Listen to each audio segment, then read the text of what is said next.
Good morning, everyone. I'd like to call the meeting to order and acknowledge that we are in Treaty 1 territory, the home and traditional lands of the Anishinaabe, Ojibwe, Innu, Cree, and Dakota peoples, and in the national homeland of the Red River Métis. Our drinking water comes from Shoal Lake 40 First Nation in Treaty 3 territory. My name is Lynn Nesbitt, and I will be chairing today's panel. Joining me in Boardroom B is Mr. Mike Colatriglio, and via Zoom, Mr. Kevin Stephenson. Our assessor today is Ms. Svetlana Shebel, and our administrative personnel is Ms. Phoebe Graywood. We will be hearing applications for revision of the assessment roll in accordance with the Municipal Assessment Act. The matters for which revision is requested have been described in each application, and we will limit discussion to those matters. The statements that are made at this hearing are sworn testimony, and anyone speaking to the matters must be sworn. Be advised that comparisons of assessments of properties are not considered evidence of market value by the Board of Revision. The Board of Revision is appointed annually by Council and is independent of it and the city administration. It makes its decisions on the basis of the evidence provided at this hearing and issues a written order that will be mailed to all parties as soon as possible. Please note that the board's decision with respect to an application may be appealed to the Manitoba Municipal Board if the matter pertains to assessed value or classification, or to the Court of King's Bench if the matter pertains to the application of exemptions from taxation. Should you wish to appeal, information on how to do so will be included with the board's order. With respect to the hearing process, I will confirm the points of appeal with your property to be addressed with each applicant following the swearing in. We will then have the assessor's testimony followed by questions that the applicant may have, and then the applicant's testimony followed by questions. Each side will have an opportunity to summarize if they wish. Once all of the evidence about an application has been brought forward, the applicant may leave. The process will repeat for each item on the docket today. The session will close after all the applications have been heard, and the board will deliberate in private and make its decisions. You will receive the board's decision by registered mail as soon as possible. As information, all public hearings are live streamed, recorded, and will be part of the public record. We will be hearing items 1 through 8 on our docket today. Ms. Gray, would please affirm the assessor's and applicant's testimony. Madam Shebel, can you state your full name? Svetlana Shebel. Do you affirm the evidence you're about to give at this hearing is the truth, the whole truth, and nothing but the truth? Yes, I do. Thank you. Mr. Charlebois Page, can you state your full name? My name is Stephen Charlebois Page. Do you affirm the evidence you're about to give at this hearing is truth, the whole truth, and nothing but the truth? Yes, I do. Thank you. Thank you, and good morning, everyone. Before we begin, are there any preliminary matters that need to be raised? No. Ms. Shea? No? Mr. Charlebois Page? None on mine. Thank you so much. Then we will begin with item number 1 on our agenda, which is file number 24-3194, 60 Bison Drive. Ms. Shebel, whenever you're ready, please. File number 24-3194, roll number 03091611400. It's 60 Bison Drive. Owner is Cambridge Credit Union Limited. We assess roll years 2025 with reference date April 1st, 2023 at $2,814,000. The subject property is bank built in 2011 with land area over 47,000 square feet and leasable and gross area 5,328 square feet. We recommended to confirm assessed value of 2,814,000. On page number 2, you can find subject property photos. On page number 3, more photos.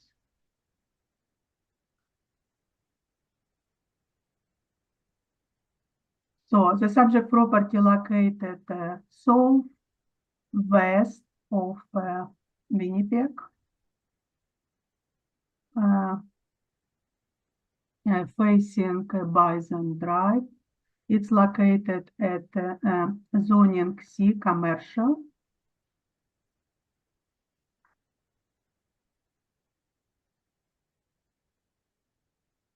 This district intend primarily to use and provide commercial goods and services to residents of the community and area that are dependent on automobile access, exposed to heavy automobile traffic, but not including regional shopping mall or regional shopping area. Those commercial uses are subject to frequently viewed by public visitors to Winnipeg, and they should provide an attractive appearance, the landscaping, sufficient parking, and controlled traffic movements. On page number 5, more air photo subject property. It's got a irregular shape of site. On page number 6, I have provided rent comparables for the bank. 9 rent comparables. This shows that mean or average $43.56 or median $45 per square foot. And we did assess subject property in less than $35 per square foot. Let's look on my comparables.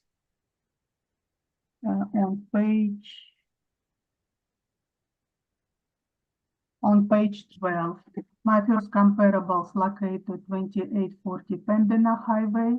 It's 2-floor bank. Another comparables 2785 Pembina Highway, 1-floor bank. Third comparables on 5016 Cannonston Common Drive. On page 13, it's 1-floor building bank. On page 14, 1576 Cannonston Boulevard, 1-floor bank, but mezzanine. On page 15, 350 North Town Drive, 1-floor building bank. On page 16, 350 Northwest Town Drive, another bank, 1-floor building. 400 North Town Drive, 2-floor building bank. Another bank on 400 North Town Drive, 1-floor building bank. On page 19, 330 Center Street, another bank, 2-floor bank. So all my comparables, we came back to page number 6. On all my comparables bank, located, if subject property on page number 1 located on Fairfield Park, 637, all my bank in same area, 600, 615 to 686. Original bank, subject property built in 2011. We have bank built from 2009 to 2018. List are close to reference date. In our case, April 1st, 2023, in area, if our bank over 5,000 square feet, all area of my comparables between 3,000 square feet to 6,000 square feet. It range between $33 for 6,000 square feet for biggest bank to $48 per square foot. So our average $43.56. Variable support appraised rent on page number 7. $34.89 for leasable area 5,328 square feet. We did apply vacancy laws 2% that for all banks. We came across effective gross income of over 182,000. Expenses, not recoverable expenses, 3%, shortfall $8 per square foot. Shortfall, it's cost for vacant space. In our net operating income, 175,859. Our capitalization rate for subject property 6.25%. On page number 9, let's look on capitalization rate table. Suburban offices between for city of Winnipeg, 20 percentile and 80 percentile, or 60% of property down our suburban offices between 5.25 to 6.75. For subject property, model generated 6.25%. It's inside this range. So estimated value $2,840,000 fair and should be confirmed. Thank you. Any questions? Thank you, Ms. Shable. Mr. Charlevoix Page, do you have any questions for the assessor?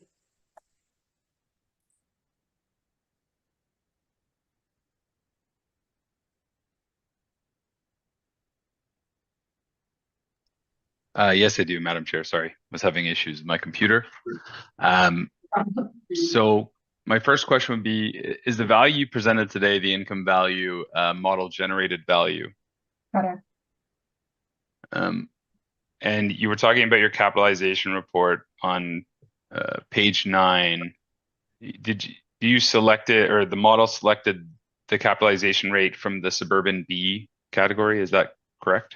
It's inside on page number 9. Showed 60% of property of Winnipeg office building, suburban between 5.25 to 6.75. In that, above that study, it does say that the brokerage reports were used in support. Is it fair to say that the range the model generated is aggressive on both ends compared to that range from Collier's, CBRE, and Cushman Wakefield? Our reported statistical analysis all properties of Winnipeg, and it is bank 6.25% inside 60% of properties. So it's inside this range, it's fair. Okay. I'm going to go to page 6 where your rent comparables are. Comparables 5 to 9 are from an anchored power center built between 2017 and 2018. They likely contain tenant fit-ups for new build retail units. In your opinion, is an anchored power center a superior asset to a standalone bank with mixed office? Yes, and they rent between $45 to $46 per square foot. And we apply less than $35 per square foot. It's fair. So is it fair to say that those comparables would be far superior to the subject property? Yes, it's $45 per square foot and $35 for subject property. It's fair. So comparable 3 and 4 are located in another power center operated by Smart Centers known as Kenniston Common Shopping Mall. In your opinion, is that shopping mall a superior asset to the subject property? They rent between $42 to $44 per square foot, and we assess only for less than $35 per square foot. That's still fair. Were you unable to find other bank comparables within the range that might be more comparable to the subject property? In my case, I was looking for bank in close area, close proximity to the subject property. You can see that on page number 1, subject property located Fairfield Park, 637, and all my comparable 600. so it's very close to the subject property. And just to confirm that no adjustments were made to those superior anchored retail rents in your It's analysis? adjusted, it's already adjusted between $46 and $35. It's $11 less. Okay, and just one more note, there was a couple comparables on there that have start dates between 2007 and 2009.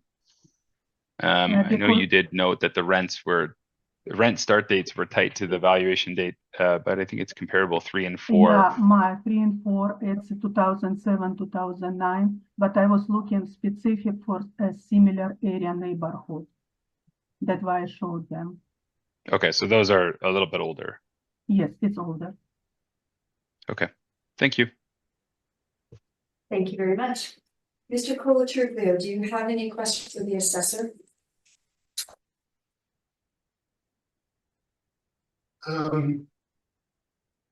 Ms. Shable, I'm just wondering, following up on a question that the applicant has made with respect to finding maybe freestanding banks, maybe a little bit further afield. Did you explore any further than the two on Pembina Highway at this point?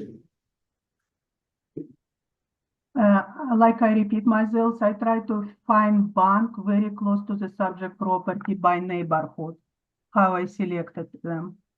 And also it should be select that it's 2011 building. Okay. Would you say that your best comparable in the of the 9 that you've provided would be the comparable at 2785 Pembina Highway then? It is comparable 6,300 square feet, showed $33 per square foot. It's much bigger than the subject property. It's located on Pembina, but it's much older than the subject property, 2007. It's 4 years less older than subject property. So that's why I'm showed range between $33 to $48 per square foot. And our assessment inside this range, close to lowest point. Okay.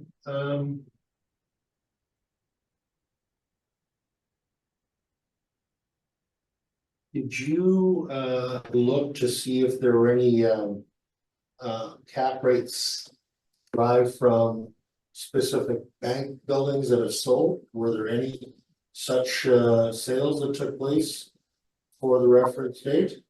I relied on our page number 9. It's statistical program crunch number for us. It showed that all offices between 5.25 to 6.75, not all, maximum 60% of the properties suburban offices. My question though is, did you find any comps for the actual cap rates of sales of bank buildings before the reference date? In my time restriction for this cycle, I didn't have physical time to do it. Okay, you didn't have time, is that what you just said? It's for Board of Revision, we usually rely on a summary table because it's model generated capitalization rate. And yeah, I appreciate the cap building, is model driven, but did you happen to see any sales of bank buildings? Were you aware of it? I didn't find specific comparables for cap rate, but it's inside our 60% of suburban office range. Thank you. Those are my questions. Thank you very much. Mr. Stephenson, do you have any questions for the assessor? No questions at this time. Thank you. Thank you. And I have no additional questions. So I think that means Mr. Charlebois-Page, we are on to your presentation, please. Thank you, Madam Chair. So the subject property is an owner-occupied bank built in 2011. Subject property has a site area of 47,916 square feet. It's improved with a single tenanted bank with a leasable area of 5,328. Current assessment is 2.814 in the commercial classification. I've set aside the cost approach and the sales comparison approach. We'll focus on the income approach. I'll begin with my rent inputs on page 12 of my report. I reviewed 20 rent comparables broadly across the city of other major banks. The median of that analysis was $31.75 a square foot. Average was $30.43 a square foot. Given the age of the property and the asset type, I went a bit higher in that range and chose a $33 per square foot rent, in line there with $33.69 Portage, $35 Lakewood, and $27.85 Pembina. That is comparable 6 to 8 on my comparable chart. So again, I assigned a $33 rent, given the age and the location of the subject property. From there, I've applied a 2% vacancy allowance, an $8 per square foot shortfall, and a 3% non-recoverable, which is in line with the assessor's valuation. In my review of the capitalization report rate of the subject property, I've included 2 reports. I reviewed the capitalization rates of sales in retail and suburban office assets in the city of Winnipeg. Given this range, I was falling between 7 and 8.5%. Given the age of the subject property, I've applied a 6.75%. My reconciliation of value is on page 13. So $33 a square foot to the 5,328 square feet. Parameters I put in there, and the 6.75 cap, as mentioned, it reconciles value of $2,463,000 rounded downward. And that concludes my presentation. Thank you very much. Ms. Shable, do you have any questions for the applicant? Yes. On page 11, you have 20 comparables. Could you provide age of improvements for these comparables? I do not have the specific age of the improvements, but I did choose the upper end of the range, like I said, between comparable 6 and 8.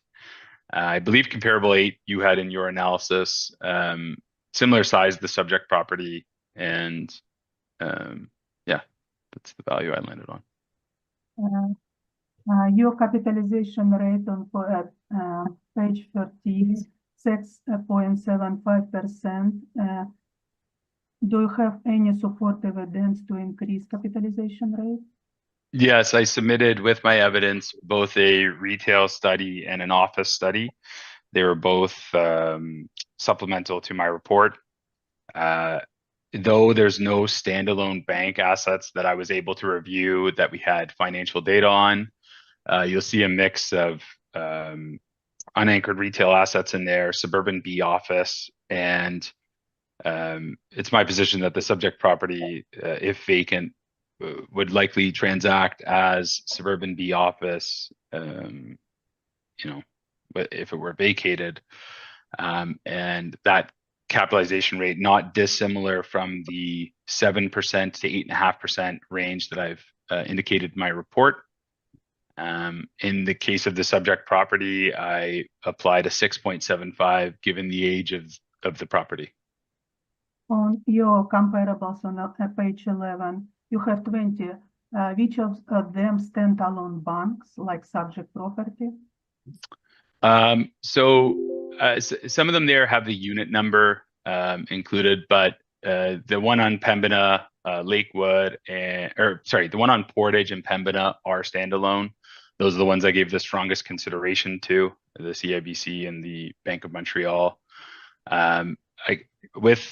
With banks, I would say that it might be difficult to answer that question, as some are on their own assessment roll, I guess on the outskirts of larger commercial developments. So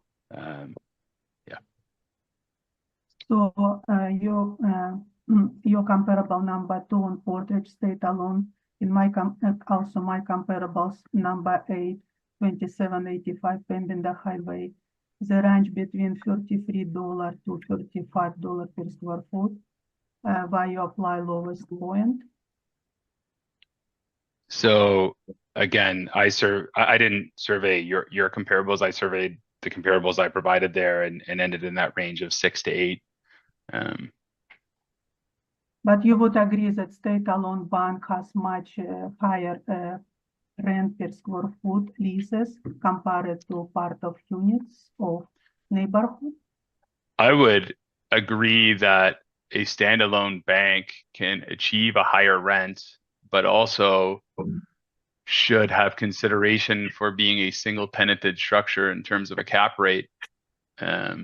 You know, if that tenant moves out or decides to sell, the market for Class B suburban office is not as sought after. So I would agree that the rent range, which I mean, when we're reviewing these rents here, the 20 I provided, this would be a high end retail rent or office rent for that matter. So you know, the $33 I applied, I think is in the higher end of the range when we consider the broad assets available in Winnipeg, and I believe I'm considering that when I apply $33 a square foot. And your comparable number 1 on 1433 Henderson Highway, $39 per square foot. Why you didn't consider this number? Again, I have the subject property in the upper middle end of the range and not at the top. There's banks across the city that would be located in superior assets, whether they're regional malls, whether they're whether they're in power centers or anchored retail units. I would make consideration for those properties and try and come back down to the range where you've got a standalone office bank here.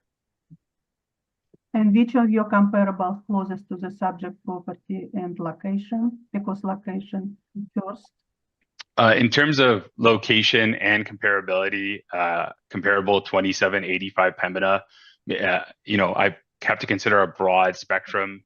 The nearest comparable might not always be the most in terms of size, in terms of fit up, in terms of you know, various other factors. So comparable 8's the comparable I give the strongest weight to. Thank you. No further questions. Thank you, Ms. Schlegel. Mr. Stephenson, do you have any questions for the applicant? Can you just please review how you came to your cap rate again for me, please?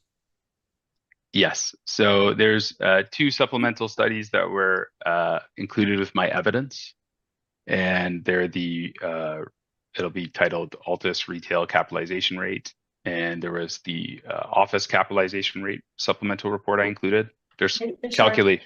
Would you like us to open that so you can refer to it? Sure, we can open it up. And Which one? open up the retail one, please, and thank you.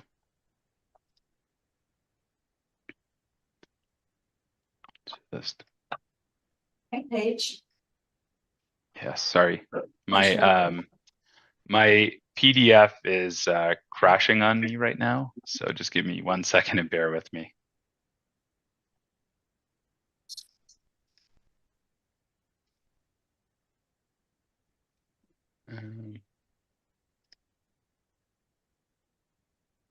Just loading up right now.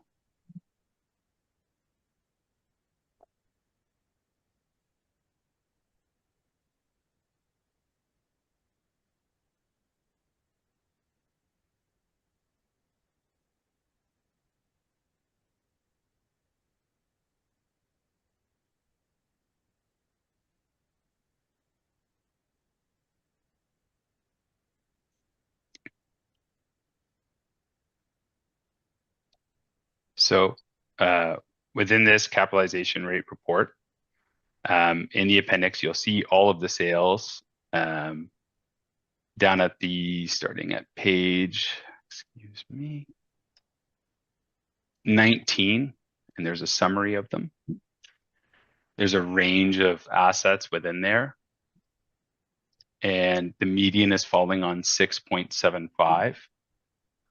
I have also given consideration to the office capitalization rate report that's attached, given that these assets I find would be considered a mixed use. They're achieving a retail rental rate, but life after these tenants would suggest that they would fall into Class B suburban office. So considering both, I have applied a 6.75% capitalization rate to the property. Distinguish between suburban B and suburban A for me. Office. So it's quite a difficult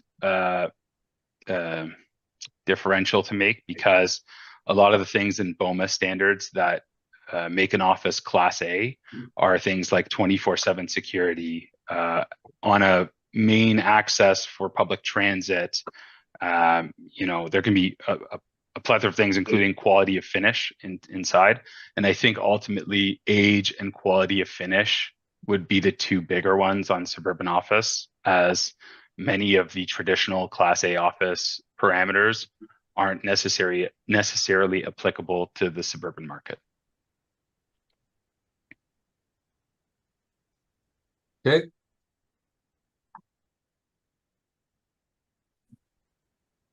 Any additional questions, Mr. Stephenson? On the subject property, are there any other comparables that are in close proximity to like a large retail operation like Superstore, or like any of the comparables that you've used? Yeah, I Close think proximity to the university, like this location might be the closest bank to the university and to the stadium too, I think. so. In many of the cases, in my comparables included, they would be located near to commercial hubs. It's not unlike these tenants to be in those locations.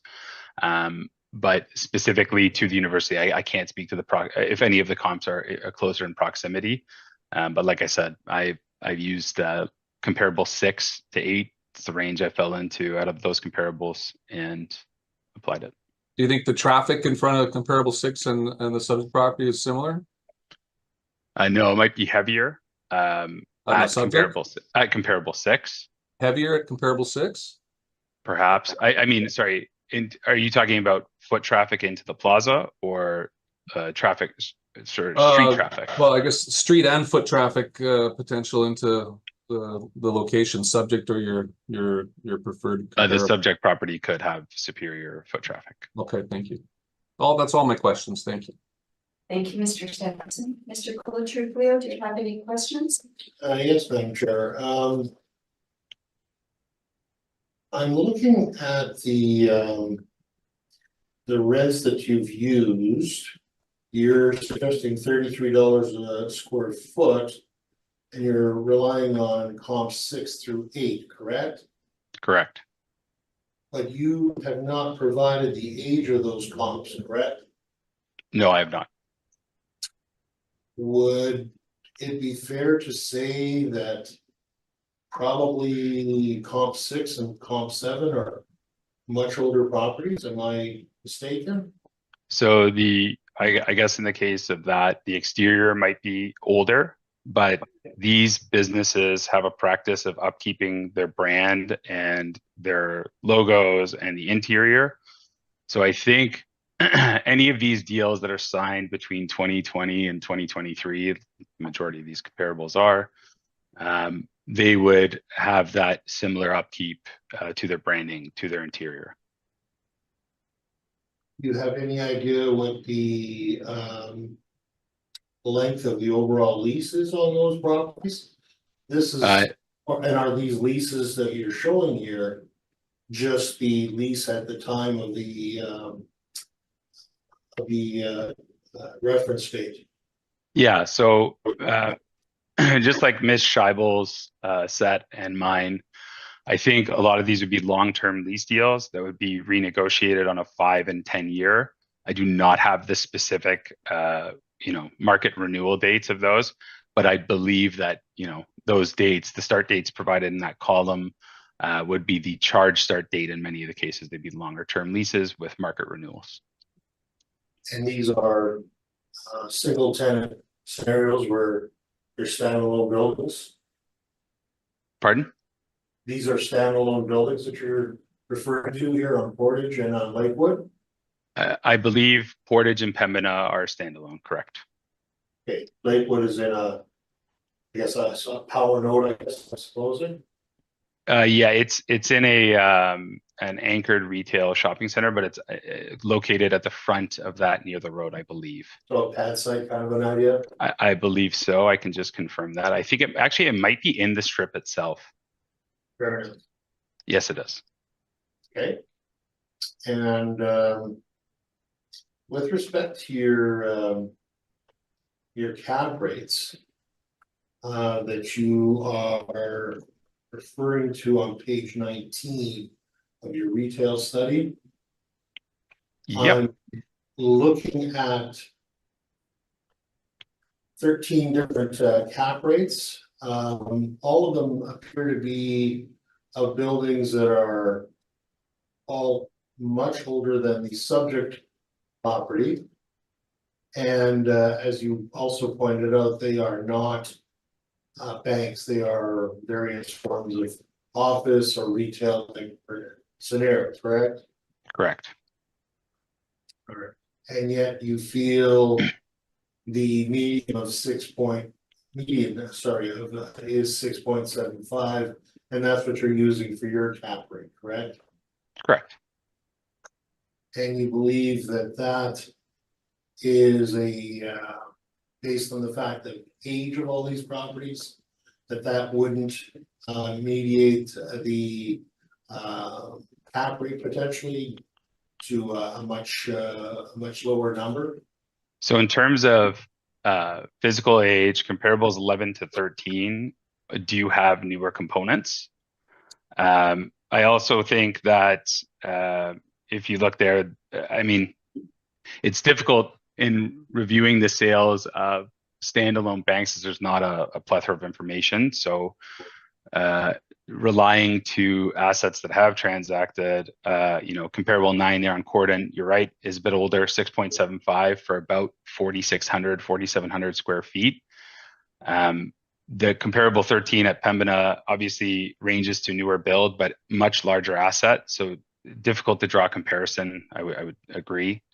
And then again, leaning back towards that office, the office capitalization rate included, that range sort of speaks to what the life after a retail bank tenant would be. And given that range and the range that the brokers are providing, I went down towards the lower end given the age at 6.75. Some of these have transacted quite higher, but given that, I've adjusted it downward to that 6.75. Those are my questions. Thank you very much. Thank you very much. I'm wondering if I have questions for capitalization rate study. Yes, Thank you. On page number 19, you have you would agree that subject property has good traffic, big traffic flow, similar like Pembina, Region, and Portage, correct? I'm sorry, could you repeat the question? Subject property has a high traffic flow, correct? Yep. Similar like Pembina, Region, Portage Avenue, correct? Similar to what? Sorry, I couldn't hear. For example, Portage, Pembina, Region Avenue has good high traffic flow, correct? Yes? Similar to comparable or to index number 13? No, subject property has high traffic flows, high explosion to the traffic. Same with Pembina, Portage, Region Avenue. Would you agree? Sure, yes. And your comparables for 5, 6, 7, and 8 range building area between 4,000 to 9,000 square feet, similar like range subject property, rent capitalization rate between 5.42% to 6.21%. and still this building much older than subject property. Would you agree this range will be represent subject property capitalization rate by size, but have to be adjusted for age as well? I guess in your question, I would say that I would survey all 13 of those retail assets that I reviewed. I also surveyed the office transactions and did the best of my ability to find transactions that were similar. And like I said, 6.75 I felt was like in the middle of that sort of range, and maybe even near the bottom, given the office stuff selling closer to that 8.25. You would agree that building area close to 40,000 and 280,000 will be not comparable to the subject property 5,000 square feet? For sure. I think you would need to make large adjustments, but I think the income would be more secure on those assets as well. But it's almost a different sort of asset. So I would agree it's tough for comparability, but with not a lot of standalone banks, we're left to the retail inventory that has transacted and the office inventory that's transacted. Thank you. No further questions. Thank you. And just going back to your presentation or your main evidence, Mr. Charlebois page, looking at your valuation page on page number 13. And you have in this model, you have accepted the city's parameter, 2% vacancy, $8 shortfall, and a 3% for the non-recoverable expenses, correct? Correct. Okay, thank you for that. Okay, so thank you. I have no additional questions. Ms. Schabel, would you like to do a summary? Thank you. No. Mr. Charlebois page 3. Yes, just briefly in summary, I would say that I think the model capitalization rate of 6.25% is aggressive, given the transactions, given the market reports from the various brokers. I think it's an aggressive cap rate, and I feel like the 6.75% put forward is more indicative of market. Thank you. Thank you so much. That concludes item number 1 on our agenda. We'll move along to item number 2, file number 24-3034, Sterling Lion Parkway. Shable, when you're ready, please. Roll number 10067686600. Address is 620 Sterling Lion Parkway. We assessed 2025 years with reference date April 1st, 2023 at $3,024,000. The subject property is bank built in 2014, located in C4 commercial regional, land area of close to 41,000 square feet, and gross and leasable area 5,380 square feet, located Tuxedo Industrial 668. On page number 2, a photo of subject property. It's 1-floor building facing Sterling Lion Parkway, located on page number 3, southwest of Winnipeg. For more air photos on page number 3. So on page number 4, more location of subject property. This zoning commercial regional. This district intend to accommodate the development of larger scale, distinctive, attractive regional center containing a mix of concentrated land uses.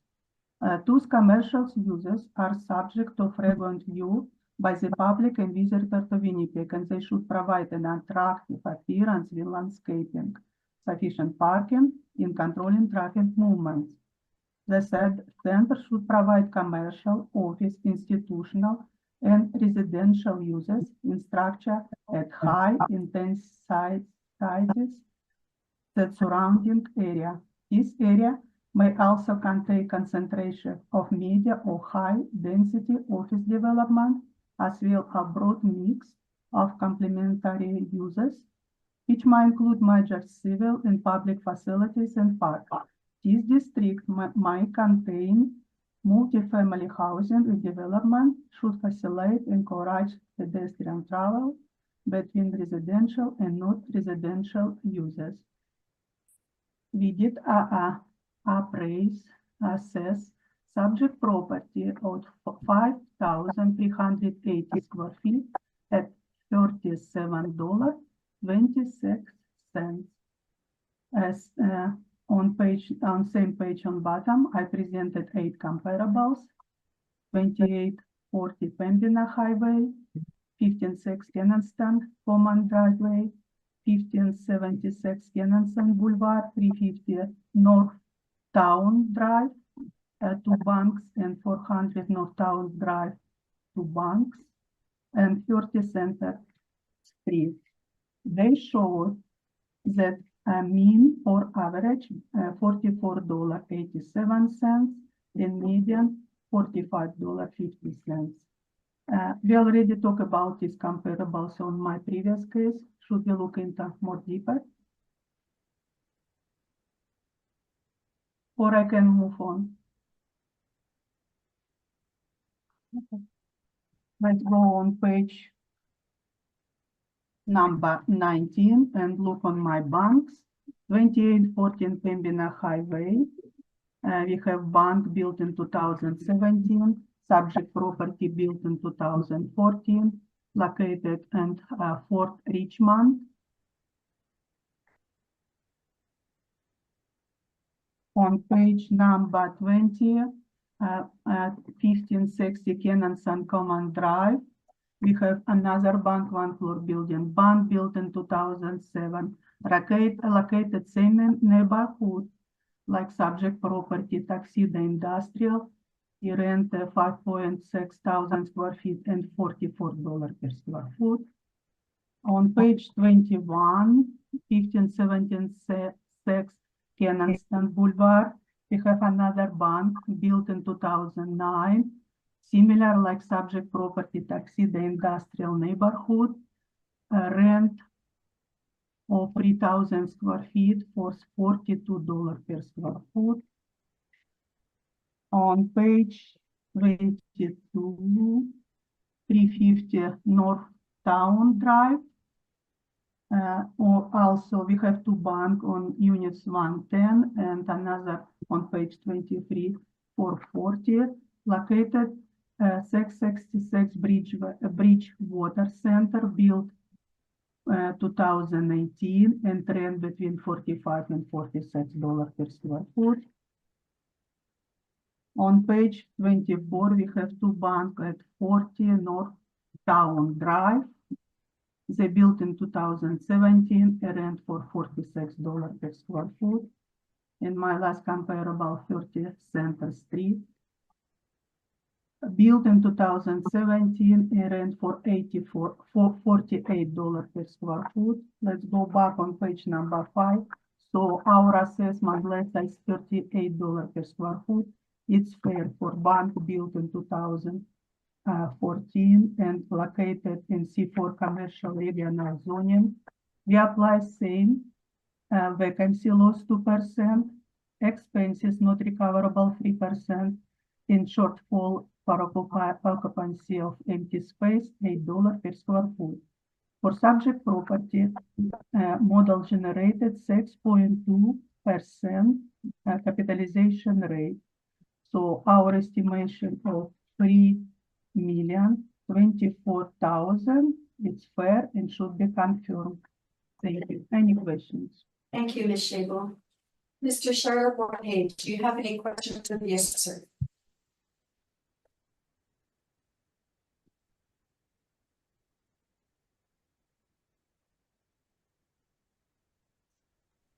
Sorry, my computer's having issues again, but yes, I do. could I just confirm again that this is a model generated income value you've put forward today? Correct. And is correct in saying that the line you reviewed out of that capitalization rate study was the suburban B office? Suburban offices between 5.25 to 6.75.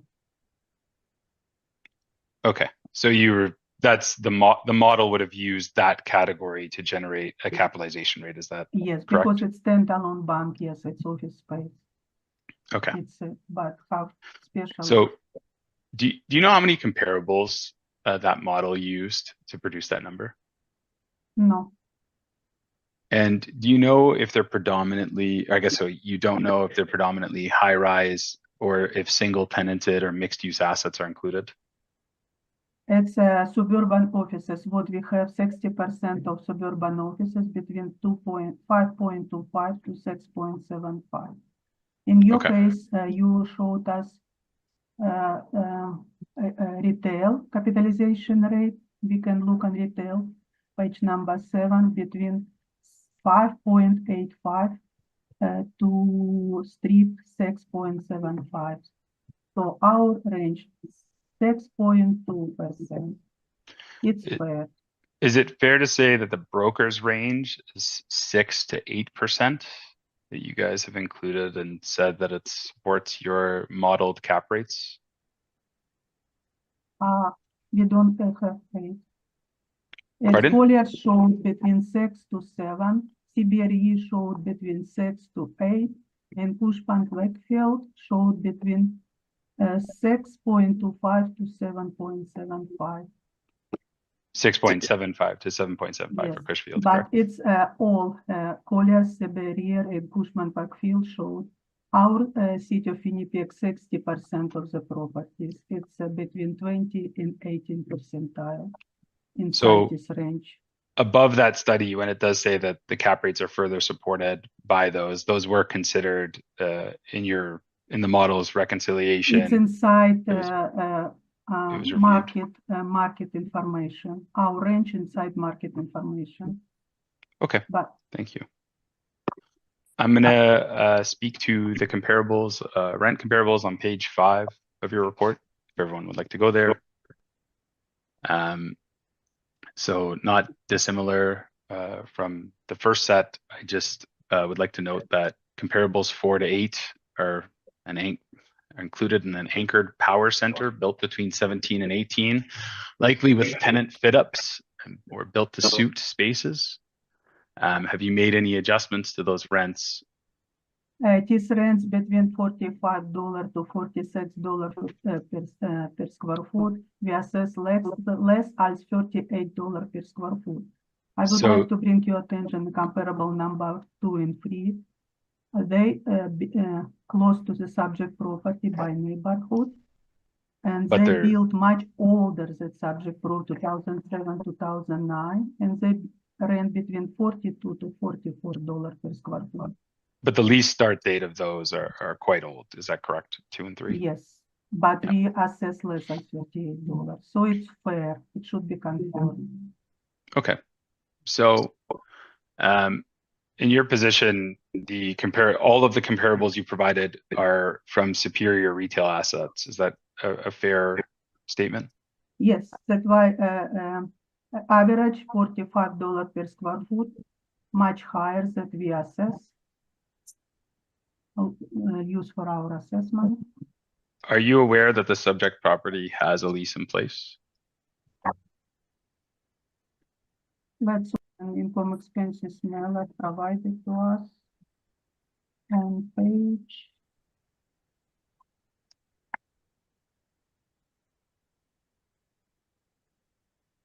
On page 11, income expense Mela provided to us.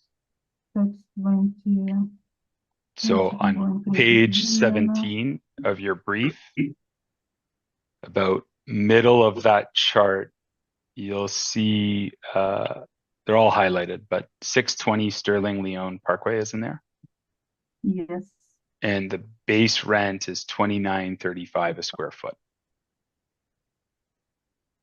Yes, but you have to look on start date. It starts from 2014. It's 10 years before reference date. So Yeah, so market evidence showed right now are over $40 per square foot market So- rent. your comparables though, 2 and 3 are from 2007 and 2009, and the subject property has a market renewal in 2019. Would you consider the subject property lease superior to those two inputs? It is at least. Okay, $50 per square foot. But I was looking for lease, yeah, it's more older leases, 42 to 44, yeah. Sorry, so you 2007, 14. just to confirm, the 2019 lease renewal for the subject property, you'd consider it superior to comparables 2 and 3 that are 2007 and 2009. And For comparability. if you look on my page, comparable number 1, rent in 2022, it's same range, $42 per square foot. It's lease for 2007 was right now showed market lease. Sorry, Because Can I- my lease on Pembina, number 1, lease started closest to the subject property in 2022 and lease for $42 per square foot. It's a great indication of market rent for subject property. So Ms. prior Scheibel, to reference just to date. confirm, you've said that all of the comparables you've supplied are in superior retail assets. And there's a subject property lease deal that renews in 2019. I'm asking you, do you think the subject property lease renewal in 2019 Why is you superior suggest to those that, leases? superior? Subject property located in commercial regional, according to property income expense manner of page 18, 19. It's regional shopping mall. It's regional retail. It's not Yes. superior. It's great location. So the comps from And my 350, the three- comps from 350 north to 400 north and 30 center that are built to suit in 2017 and 2018, you would not indicate that those are superior. It's only 3 years difference. It's not superior. Okay, thank you. It's same range and showed $48 per Thank you square very foot. much. Mr. Stephenson, do you have any questions? No questions at this time, thank you. Thank you. Mr. Coulter, So I just want to circle back to the rent roll at page 9, sorry. At page 17 of your brief today, Ms. Assessor. I'm looking at a base rent of $29.35, CAM of $6.70, and $3.66 of other. And to me, that totals up $39.71. It does not appear to include anything for taxes. I'm not quite sure the reason. Maybe they were better negotiators than the rest of the people in the mall, but do you think that rent that was started, I guess, in 2014 and then renewed in 2019, is that approximately where you're at in terms of what you're applying to for valuation purposes? Because you're at, sorry, just want to make sure I get it correct. You're at 37.26, so it appears that you're still lower than the actual pay. Is that fair? And that's market rate, correct? It's we cannot consider it is subject lease because it wasn't negotiated 10 years before reference date. That's why I provide a range of market rent, and my best comparables number 1 lease negotiated 2022 at $42 per square foot.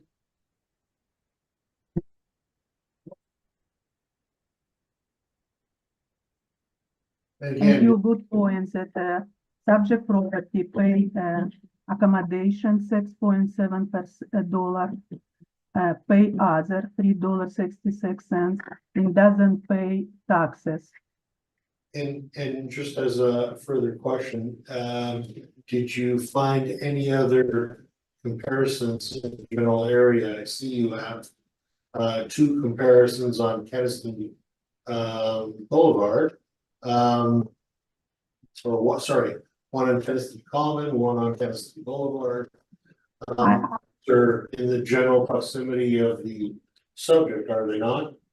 Yes, that's why I showed it's the oldest rent, 2007, 2009, but it's closest to the subject property, same neighborhood, Tuxedo Industrial. So I was looking for a market rent, close to proximity, location most important, and also new building after 2009, 2010. Because it's built 2014, brand new building. So it's my range.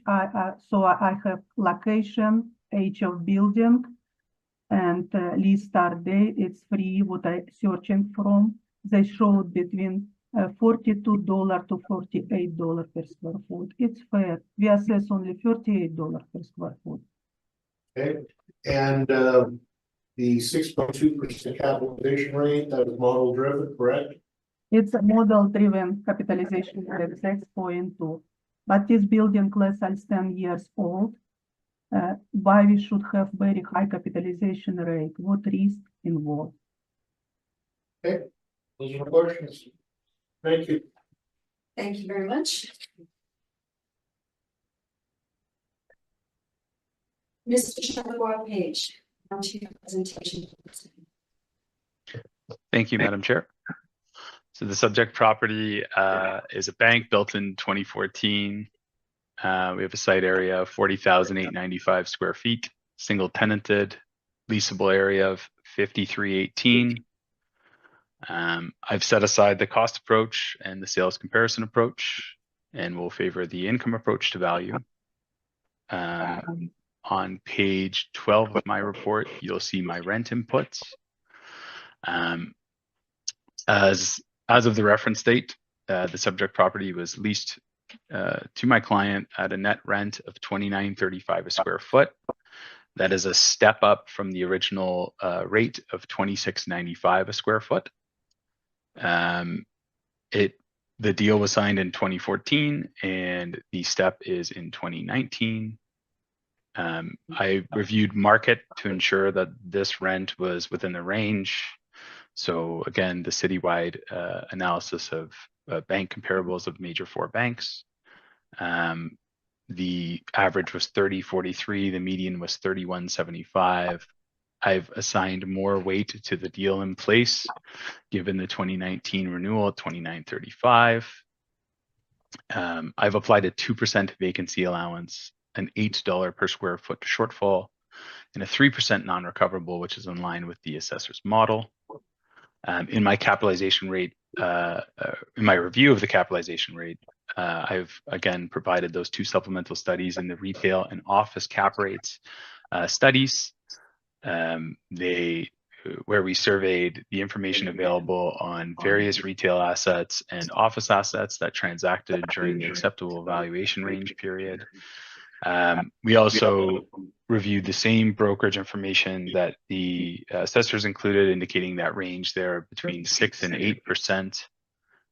In this case, I have applied a 6.75 capitalization rate, and my reconciliation of value is $2,185,000, rounded down. That concludes my evidence and my presentation. Thank you very much. Ms. Shable, do you have any questions for the applicant?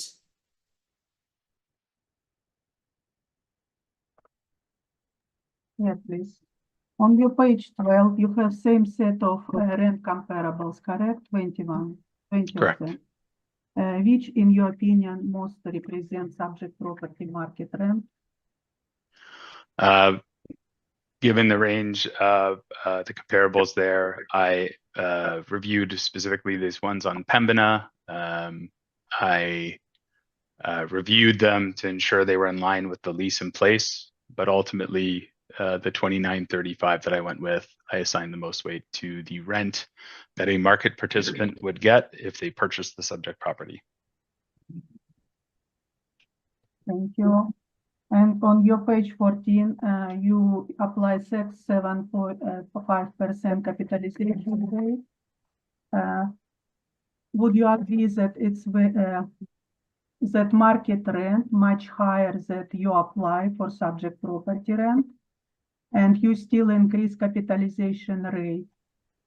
You double reduce assessed value, correct?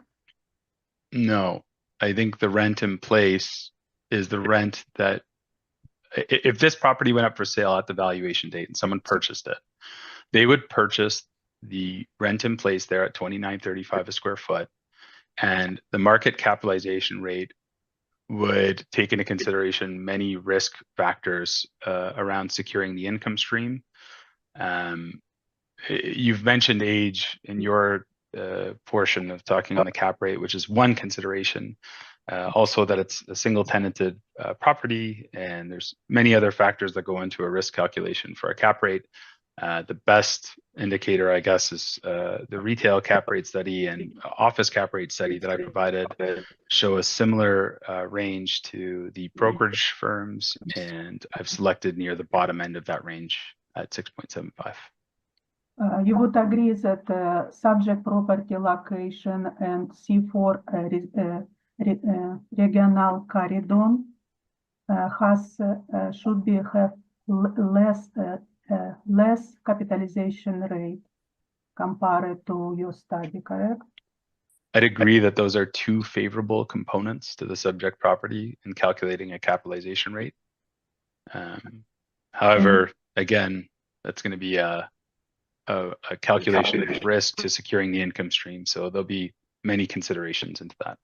Yeah, in this location, this exposure to traffic and pedestrian flow will be, would you agree it will be no problem to secure a lease?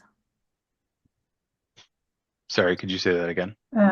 This location of subject property building 2014 will be not higher, will be secure good market new lease. It will be no problem to secure new lease. I think it'd be a strong position to be in, but I think the standard retail vacancy and standard office vacancy are a little bit higher than the bank model. So I think if you opened it up to the market as vacant, you would likely secure a tenant. I'm not sure you would get that rent. No further questions. Thank you very much. Mr. Colatruth, do you have questions for the applicant? If you,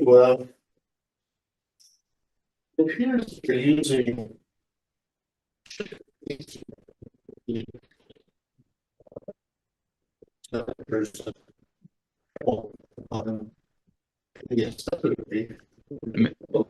Mr. Chair, sorry to interrupt. Could you repeat the question? The mic is breaking up on my end.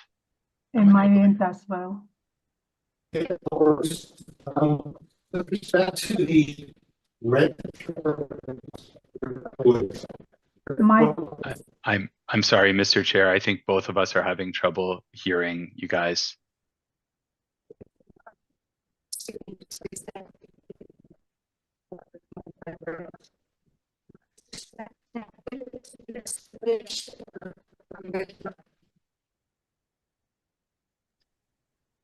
Ms. Scheibel, Svillan, are you also having trouble hearing them at all now? I have trouble to hear. Okay, both of us are unable to hear. I can't hear the boardroom either. We can recess for 2 minutes. Just I'd like to call the meeting to order. We recessed for a few minutes to deal with some technical issues. We hope they have resolved now. So we are at the point where Mr. Colatruth was going to ask the applicant questions about his presentation. Thank you, Madam Chair. I was wondering if you could address the rent per It's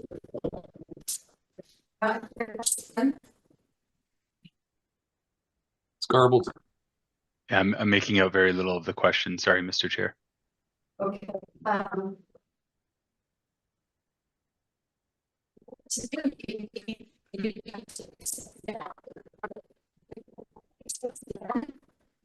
Yeah, nothing.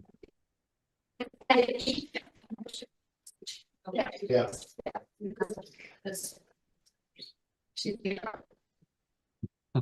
Thank you very much. I'd like to call the meeting back to order. Thank you everyone for your patience as we were dealing with some technical issues here. And so we were in the process of dealing with item number 2, 620 Sterling Lion Parkway. And Mr. Colatruglio is beginning with questions to the applicant on the applicant's evidence. So go ahead, Mr. Colatruglio. Mr. Charlevoix Page, I was wondering if you could address the use of your rent per square foot. You've gone with the base rent on itself. Based on the information that we see in the assessor's brief, it may be in yours also, but it appears that the base rent is just that, base rent. There's additional rent that would be charged to that property, or that to the subject property. Why have you not included it, sir? Mr. Chair, for assessment purposes here, I believe we're trying to use a triple net rent. So the 2935 is net of all the additional charges of CAM and tax. Adding those in would be a gross rent, which I believe is not the standard. Triple net rents are reviewed, which is the base rent times the gross floor area, or gross leasable area in this case, and that is typical. And maybe on that note, Mr. Chair, you had mentioned prior that there was no property tax charge for this on the rent roll item. So in a big shopping center like this, where the inline units, so let's say there's like, 20 units that all share a tax bill for a larger assessed value, they would have to split those taxes up over those tenants. But in this case, the subject property is on its own assessment roll number and receives its own tax bill. So I think it is highly likely that the tax bill goes directly to the tenant to be paid. That way it skips any need for a recovery line on property tax. But the, I believe it's, sorry.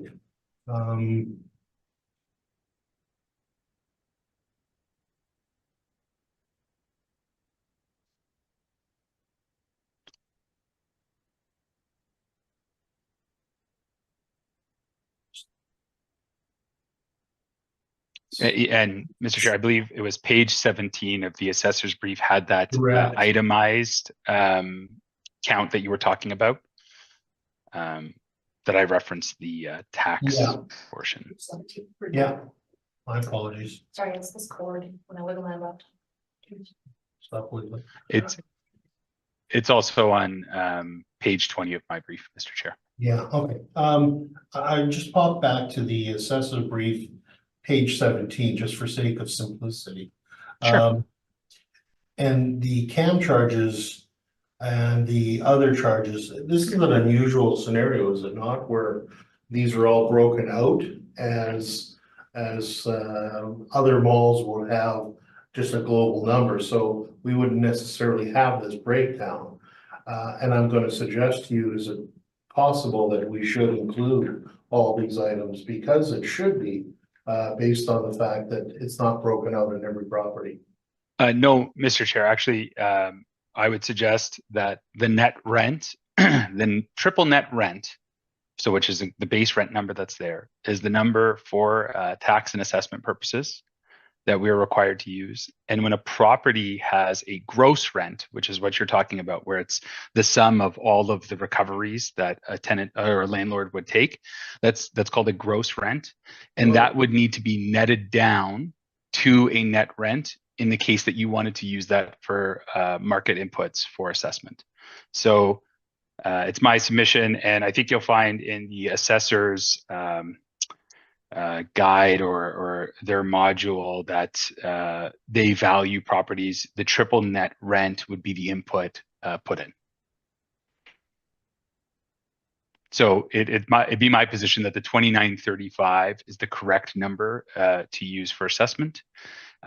All additional CAM tax and other charges are not applicable for review in this case, or in any case in assessment valuation. And yet, well, and further to that, just based on that, when you look at the comparables that you produced on page 12, and again, this is a scenario where we're not certain of necessarily the ages of these properties, but some of them are older properties and therefore are at different points in their economic life. The rents are showing to be anywhere from 1950 to a high of $39. So it's quite a range of these comparisons that you're showing on page 12 of your brief. I'm just trying to understand why you've used actuals when potentially market might be greater than the actual. So yeah, and I think obviously I surveyed a range of 20 comparables there and determined that the subject property's actual income in place was within that range and assigned more weight to it. And I think the reasoning behind that, Mr. Chair, is that if this property sold at the valuation date to a market participant, the 2935 is the rent they would get. That's the rent in place. I give it more evidence. It's not abnormal to the rent range provided. So I assigned it weight.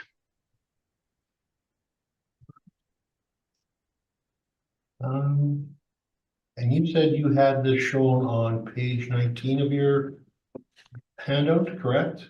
The rents? Sorry, on page 20 is the excerpt of it's very similar to the one that Ms. Scheibel has in her brief. Now you had mentioned that there was 2019 bump in the rent. Is that true? Correct. On every 5 year of that lease deal, you'll see there it's 14 to 34. And on every 5 year, it's in my brief on page, sorry, bear with me. On page 11 at the bottom, the original deal signed in 14 would have been at $26.95 a square foot, August of 2014. And in August of 2019, that rent went to $29.35 until August of 2024. Okay. Those are my questions. Thank you. Thank you. Thank you very much. Mr. Stephenson, do you have questions for the applicant? No questions at this time. Thank you. Thank you very much. And Mr. Charlebois, Page, you are using that same 6.75 cap rate. Your logic would still be the same from the previous property. You reviewed the retail and office judgment call, or? Correct. It's a review of the broker information, the sales that Altus was able to review from both office and retail, and the range, we're sort of seeing from all of those sources are ranging between, 6 to 8 or 8.5%, and 6.25% would put it at the aggressive end of that range, and I believe that 6.75% is more in line with market due to the fact that it's a standalone mixed retail office building. Okay, thank you. That's the reasoning. Okay, Ms. Scheibel, would you like to do summation? Yes, please. Yes.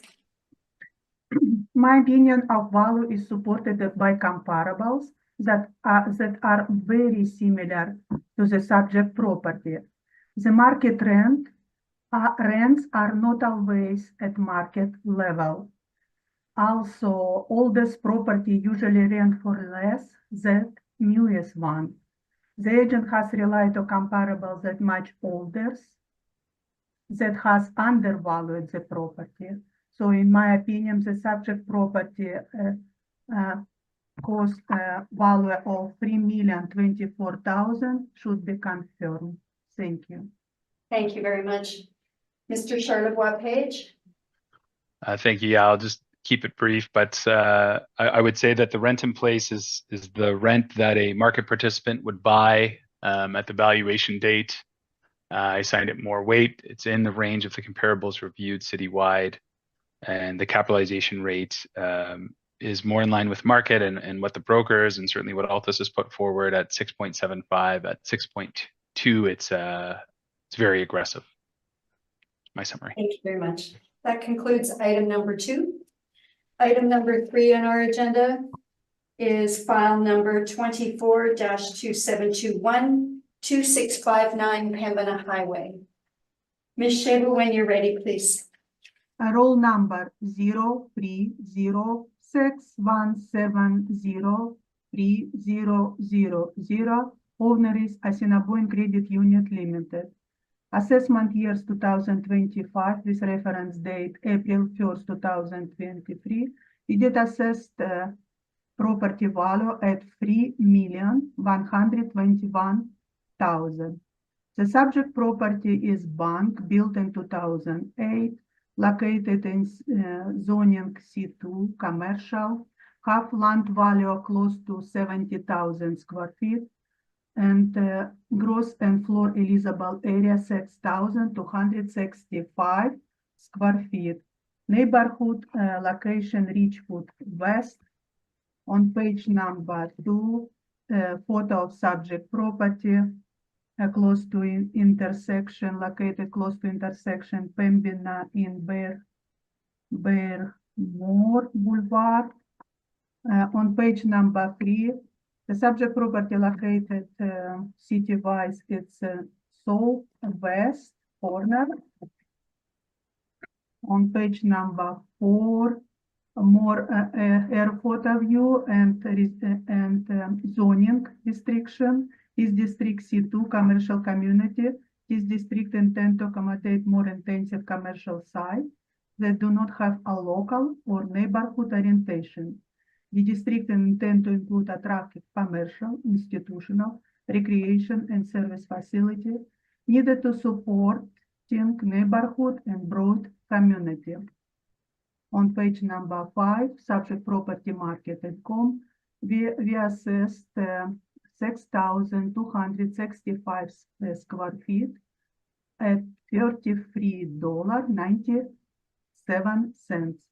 On bottom page number 5, I have presented 8 comparables. My comparables, all my comparables credit union banks. You can see Bank Credit Union.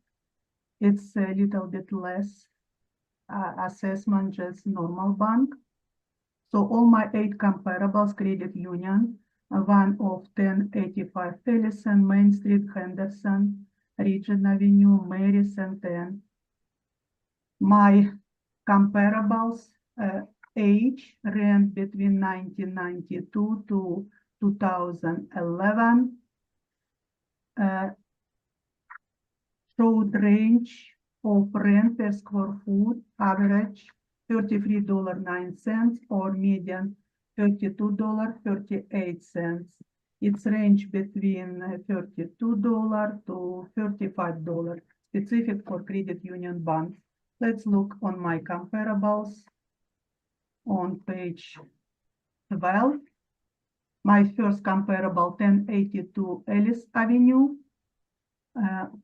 It's rent 2021, 4,000 square feet at $32 per square foot. On page 13, 2567 Main Street, rent for bank in building 2006 from 2005 at $35.25. On 11, on page 14, 1366 Henderson Highway, 1-floor building, rent 6,000 square feet at $35 per square foot. Another comparables on same page, 1536 Regent Avenue West, rent for $32 per square foot. Another comparables on page 15, 1609 Regent Avenue West, rent $32 per square foot. My comparables on 17 page, 855 Regent Avenue West, rent for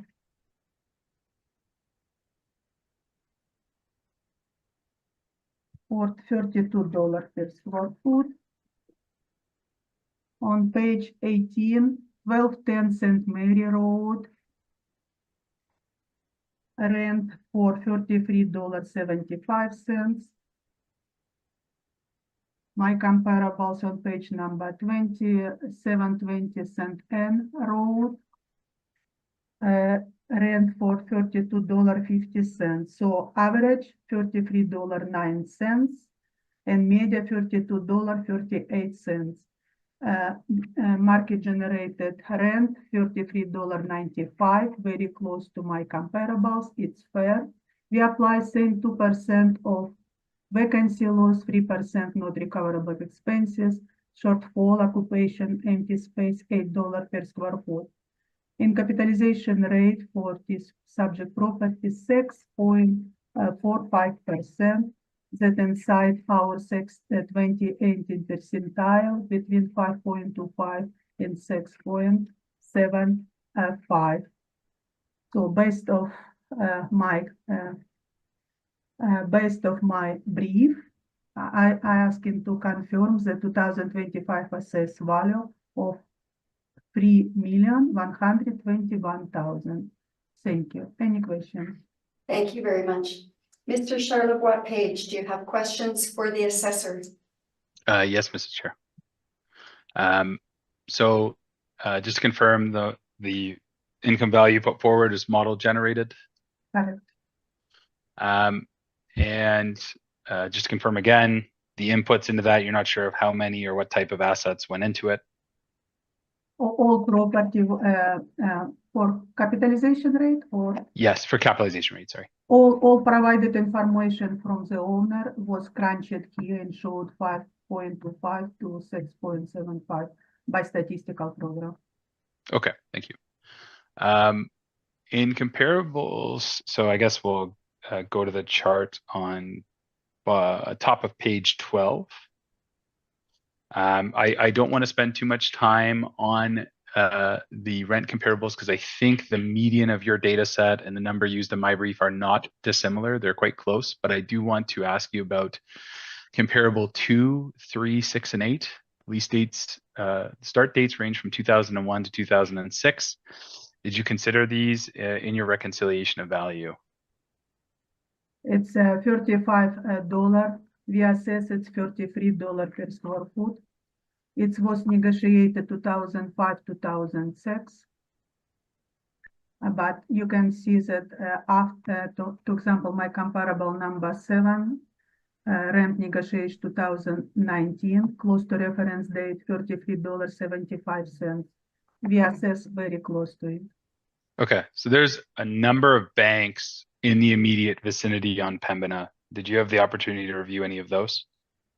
I was looking for a specific credit union because in our model generated rent, we separate banks and credit union.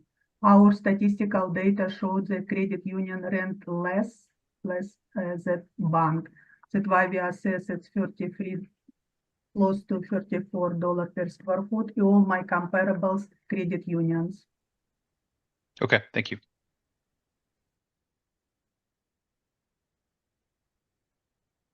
Any further questions? Oh, sorry. Nothing further from my end. Apologies. Thank you, thank you. Mr. Stevenson, do you have any questions for the assessor? No questions at this time. Thank you. Thank you. Mr. Colatruglio? I think I'm good. Thank you. Thank you. Ms. Shable, you indicated that you wanted to only use credit unions, correct? Correct. In your comparables? Yes, Okay, and you don't really have any in the immediate area, but the two previous properties we dealt with are comparable, are credit unions. yes. Because in our model, we use banks and bank credit union, two different rates. So Our why statistical do they data have show. different rates in your model?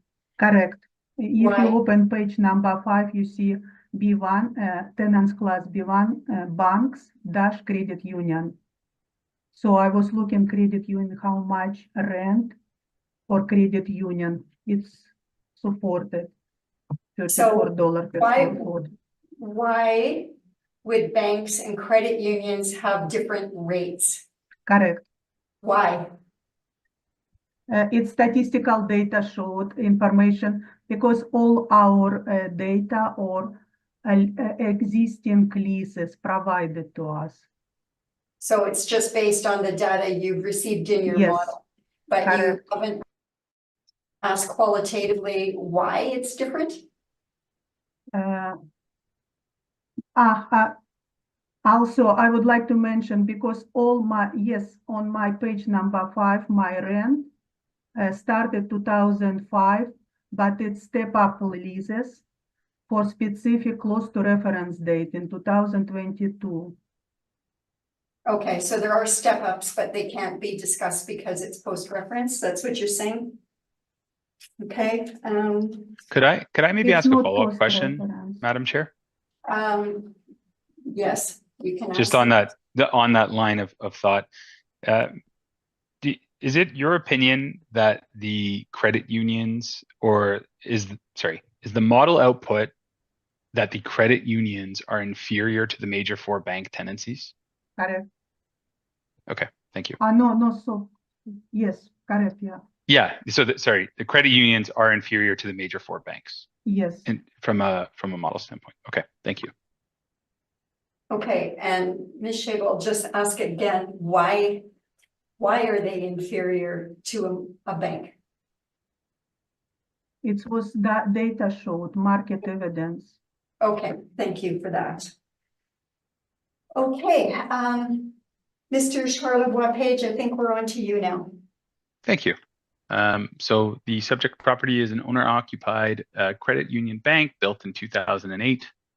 Subject property has a site area of 69,696 square feet, single tenanted bank. The leasable area is 6,265 square feet. Assessed value 3.121 in the commercial class. I'm going to begin. I've set aside the other 2 approaches to value and rely predominantly on the income approach. Page 12 of my report is where my inputs can be found. As previous, I've submitted 20 bank comparables citywide. Just below that, I isolated those comparables on Pembina that are all surrounding the subject property, sort of one's maybe a little bit down the street, but it produced a $31 rent. Given the age of the subject property, I chose to go with the higher rate of $31.75. So I applied a $31 rent, $31.75 in my reconciliation of value, but I did consider the $31. And for my vacancy allowance, my shortfall, my non-recoverable, they were at 2%, $8 a square foot, and 3%, which is in line with the assessment authority. For my capitalization rate, I've applied a 7. This is in line with what's been stated previously. If you look on my retail capitalization rate report, there's the big sale of the $70 million property on Pembina, which is superior to the subject property. It's at 687, I believe, is the market cap on that calculated. Not that we're relying solely on that. Again, not many transactions of banks or credit union institutions. So 7 comes at consideration of the broad spectrum of both the brokers and the Alta studies. Again, it's still near below the middle end of that range, but a consideration for the subject property. So my value reconciled is 2,686,000 rounded downward, and that concludes my evidence. Thank you very much. Ms. Shable, do you have questions for the applicant? On your capitalization rate study from 2025, your comparable number 6, Pembina Highway, around 9,000 square feet, built in 1985, showed 6.05%. Why you didn't apply this capitalization rate? Basically a direct cap of another sale without surveying the market, I think is not wise as individual sales. I could look at the one on William Street and say, well, that's the closest gross leasable area to the subject property, so it should be 715. But in this case, I reviewed sort of those sales on Pembina, especially that Superior one at 70 million. And given the surrounding banks to the subject property, the rents achieved, the typical market for this going into office, if it were to be vacated and sold on the market, I applied a 7. Your comparable number 13 Pembina Highway have 280,000 square feet. You would agree that this huge property for 70 million has less purchases affordability that a small property like subject property, 6,000 square feet, and capitalization rate will be going down because more purchaser can afford this price, correct? I disagree with that statement. No The purchasing pool is limited for an asset of 70 million. I would agree with that. There's not, you and I don't have the 70 million to go and purchase it. But I would say that a superior asset like that, that's multi-tenanted, that's anchored, would be superior from a portfolio ownership standpoint. So. And also, you didn't provide a street number for your capitalization rate on page 19, so I cannot verify if your cap rates, correct? On page, if you follow that study down, there will be information on the location of the subject property. Just grab that. I'll get the page number. Index number 13 there. You can see the details of the sale under it. Again, mixed use asset with the Safeway. Sorry, page 32. It has a street view picture of the subject property. I believe there's a range of address there, but it's the Safeway there on Pembina, including the office. There's a photo, but I still don't see any street number. I think it's a range of municipal address. Okay, no further questions. Thank you very much. Mr. Colatruglio, do you have questions for the applicant? You're feeling the cap rate, and this one is again a quarter to a half point higher than what you suggested on some of the other similar type of properties. Can you give me a reason why you feel that should be? Sure. In relation to the last property, that was, I believe, a 2014 build. This is a 2008. Location's a little inferior. And I just feel like it wound up without that adjustment for a quarter point in my mind downward. Like the last two, I applied for the age and location of the property. Ages aren't that different, really, though. No, no, they're not. They're not. In age, they wouldn't be too materially different. But I will say that the assessed model for this asset type, like inside the very long capitalization rate report we've put out, and I can draw your reference to, excuse me, page 8. What it shows is a large increase in the Bank of Canada borrowing rates, which is a key input in the calculation of a capitalization rate, right?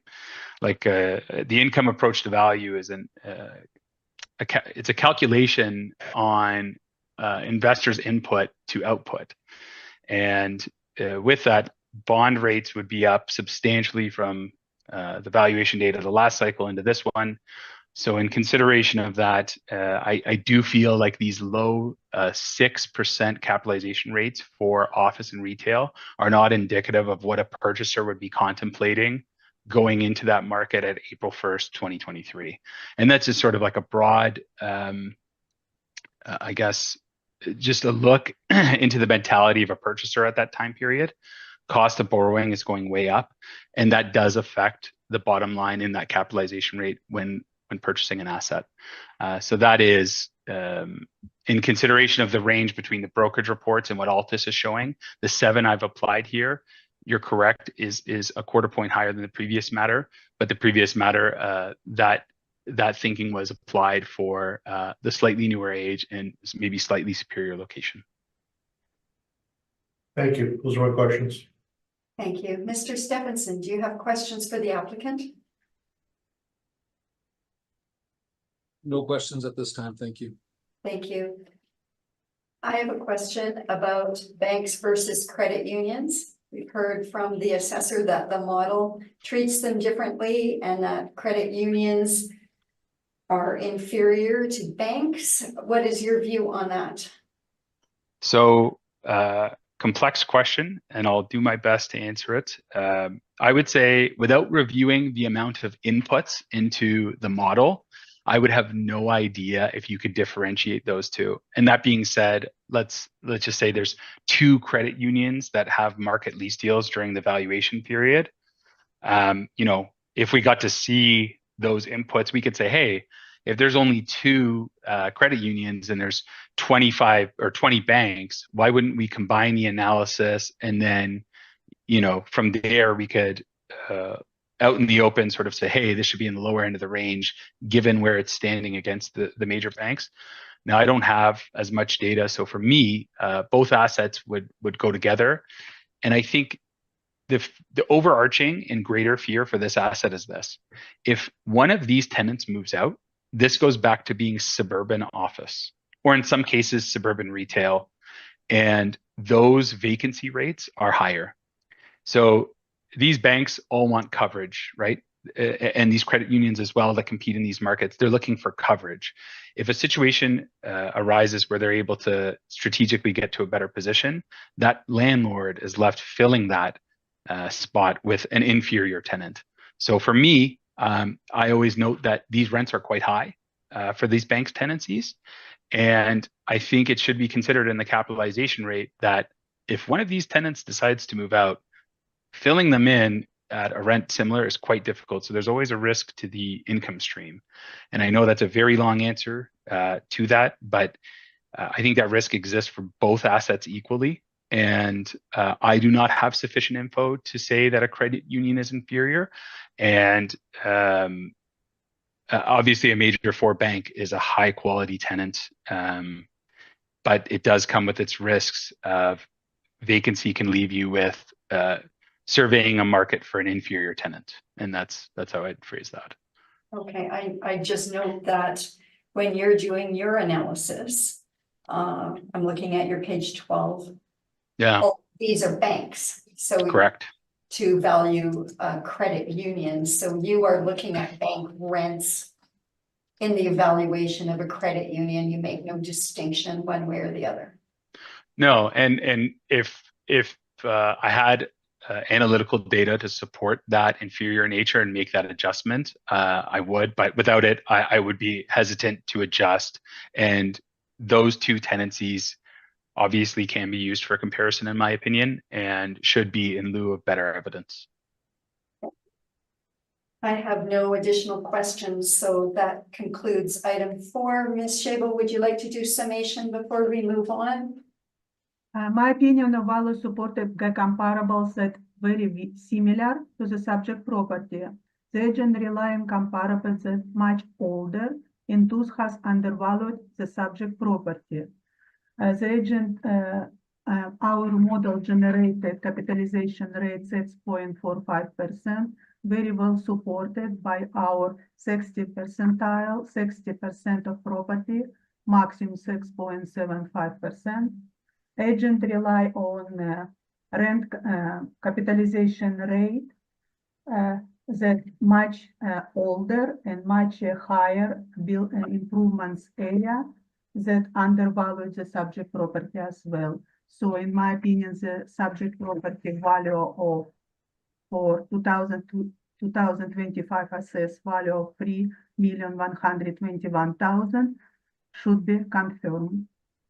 Thank you. Mr. Stephen Charlebois Page, summation? Yes, please. So on the rent front, I applied a $31.75 per square foot rent. The median of the assessor's data set is $32.38. I'm not sure we're very far there. None of the comps surveyed were included, those immediate Pembina comps that you'll see in the chart on the bottom of my brief on page 12.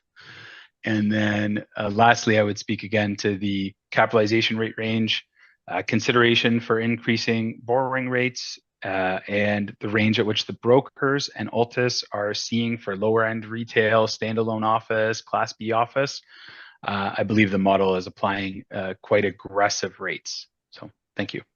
Thank you very much. That concludes item 3. Item 4.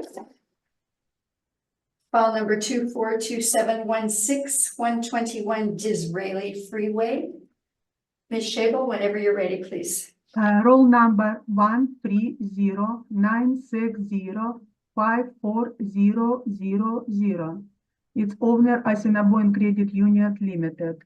The assessed year 2025 with reference date April 1st, 2023, we assessed at $2,258,000.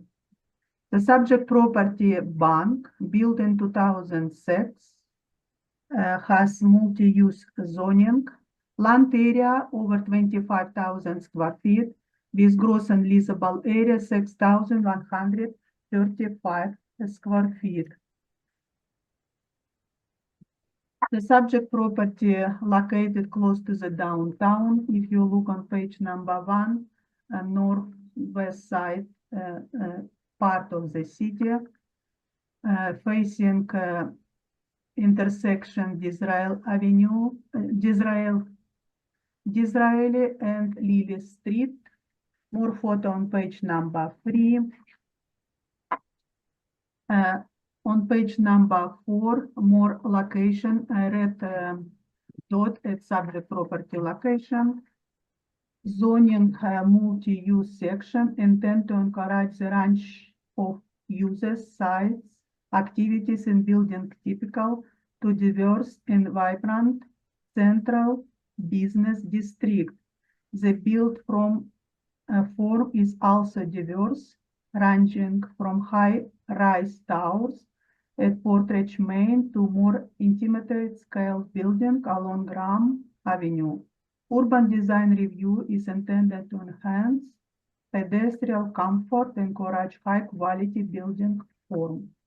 On page number 5, subject property market and com, we can see the subject lease area of 6,135 square feet, assessed rent $29.79. I apply same credit union comparables like previous property at Pembina Highway that showed mean of $33.09 and median $32.38. That very well supported market generated rent $29.79. Vacancy loss for banks 2%, expenses not recoverable 3%, and shortfall or occupancy cost of vacant space $8 per square foot. We apply capitalization rate 7.65% dual location. It's outside our 60% properties. Capitalization rate range 5.25 to 6.75. That give us estimate value of subject property 2,258,000. That should be confirmed. Thank you. Any questions? Thank you very much. Mr. Charlevoix Page, any questions for the assessor? Yes, Madam Chair, thank you. Just to confirm, that was a model generated value in your income approach. Correct. My next question is in regards to your rents. Did you consider any office rents? It's my understanding that subject property has a second floor office portion. Did you consider office rents in your valuation, or is the $29.79 a square foot all branch rate? Overall, for 2 floors. Is there 2 rents in there or no? No. It is $129.79 like retail branch rate that you're applying to even the Yes. second floor area? Yes, correct. Okay, thank you. Again, comparables 2, 3, and 8 had that start date of 2005 and 2006. Did you consider these older lease deals in your reconciliation? Yes, it's all this lease. That's why Okay. it's $35. We apply $30 per square foot. And just to confirm, you did mention that cap rate, again, I believe that my proposed cap rate is slightly under yours, but you did say that locationally and it's location that had you at that cap rate of 7.65 or the model? Correct. Okay, nothing further. Thank you. Thank you very much. Mr. Colatrulio? No questions. Thank you. Mr. Stephenson? No questions, thank you. Thank you. I had the same question about the rents, Ms. Shable. So you've applied a bank rent to both floors. Could that second floor be leased out separately while the bank is still in operation or the credit union is still operating? Can it be leased out separately? Usually not. Pardon me? Usually bank occupied for it, but if bank has 2 floors, it's occupied both floors. Okay, in this case, does it It's occupy overall both rent. floors? Pardon me? It's overall rent for 2 floors, $30 per square foot. And do you know that the bank is using both floors? They're using both floors. They are currently, yes? Yes. Okay, thank you. Okay, thank you. I have no questions past that. Mr. Charlevoix Page? Thank you. So the subject property is an owner-occupied bank built in 2006. Site area is 25,419 square feet. Single tenanted bank with a leasable area of 6135. The area is split between 4636 square feet of ground floor branch and 1499 square feet of upper floor office area. The owner has advised us that there's structural issues associated with the property that has caused significant shifting. Cost to cure was approximated at $300,000 to $350,000. The current assessment is $2,258,000 in the commercial class. I've set aside the sales comparison approach and the cost approach. Begin with my rental inputs, which are on page 12 of my brief. Sorry, I'm just going to get there. And so on page 12, you'll see my citywide analysis. I've arrived at the lower end due to the location of the property. And even then, consideration those Pembina properties, not far from the middle of the range there at $31 a square foot. That's for the branch area. So that's for, I would apply that to 4636 square feet. And the second floor area on the next page, which is page 13, I reviewed 30 office comparables for suburban office. I've applied 1525 a square foot. The average of that data set was 1523 a square foot. I've applied 1525 Vacancy at 2%, shortfall at $8 a square foot, and 3% non-recoverable is in line with the assessors or the model value. I've applied a cap of 7.5%, which is, to note, lower than the assessor's 7.65%. Again, my range is higher than the models range. And again, if you look at what we have for the brokers ranging from 6 to 8%, locationally, this would be in the higher end of the range. I don't think anything specific needs to be done to this property because of the age, but there's offsetting factors with this. It's a newer build property that has structural issues. It's in a worse neighborhood. So on a balance of all of those inputs, I applied 7.5%. The value I'm seeking was $2,098,000 rounded down. And that concludes my evidence. Thank you very much. Ms. Shable? Yes, please. You would agree that bank usually doesn't rent second floor, occupied by itself? No, typically for security reasons, it would not lease out separately, but not in every case. In a building of this size, I would agree with that statement. So your even rent for a second floor on page number 13, we should omit?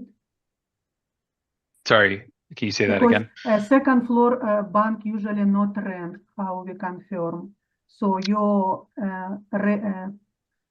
comparables for second floor rent is not necessary, correct? No, that I disagree with that statement. If you'll look on page 12 of my brief, you'll see the comps of all of those banks, right? All the major 4 banks across the city. They range from about, some of them are quite small at 2,000. They might be in a strip plaza, but if you've got 4,000 to 6,000 square feet, that's the amount of space that you would need to service a branch. So that comes from teller's desks, branch manager. You might have financial advisors. So anywhere between 4,000 to 6,000, and then in some cases 3,000 if you've got older in a strip plaza. But functionally, what happens is you only need 4,000 to 6,000 square feet to service the branch, and then you might have office area on the second floor that services. It's not public facing, obviously, for security reasons. It may not be leasable, but certainly the second floor is office area, traditional office area, and is not comparable with a prime rate of $32 a square foot. So I do not agree that because it's not leasable, the asset changes and the comparison should change. You would agree that the second floor without elevator will be rent for less that compared to building with elevator, correct? Correct. Access is typically important depending on the size, the layout of the building, but yes, access would be important. The subject property is 2-floor building, and how much floor building your comparables on page number 13? Sorry, could you repeat that? Your rent comparables on page 13 for second floor, you presented 30 comparables. Which floor rent is it? How many story is building? On the floor column of that, it would describe whether the tenancy was main or upper.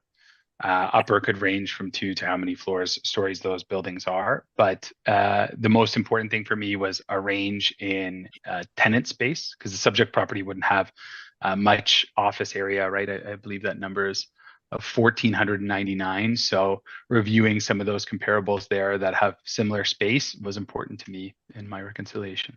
You would agree that your rent comparables for second place for old buildings, nothing close to the subject property built in 2008?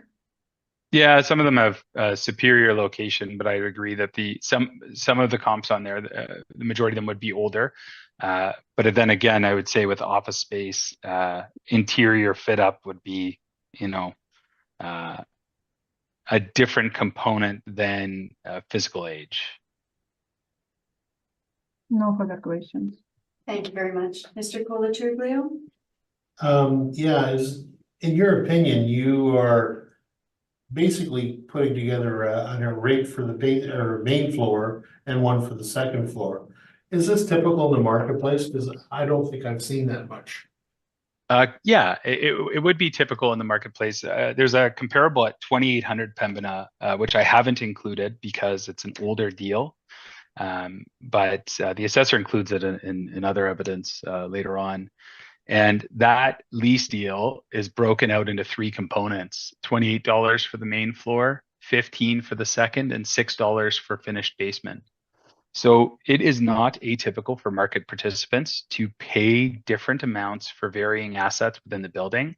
And you'll note that if this building is being modeled on the office for cap rate, right, by the assessment authority, if you look at the comparables I provided, there's 30 there. And you can see those numbers. The spread's not significant. Maybe it's 12 to 18 bucks, falling in that middle of the range there at 15.25. If this vacates and there's an office tenant put in, that's the market rent that office activity is seeing. So just that for consideration. It is not atypical for a bank in a mixed use building, or any tenant for that matter. In a mixed use building where there's basement, where there's other things, you wouldn't assign a prime rate to inferior space. And a second floor office area would be inferior space to the branch. Okay, those are my questions. Thank you. Mr. Stevenson?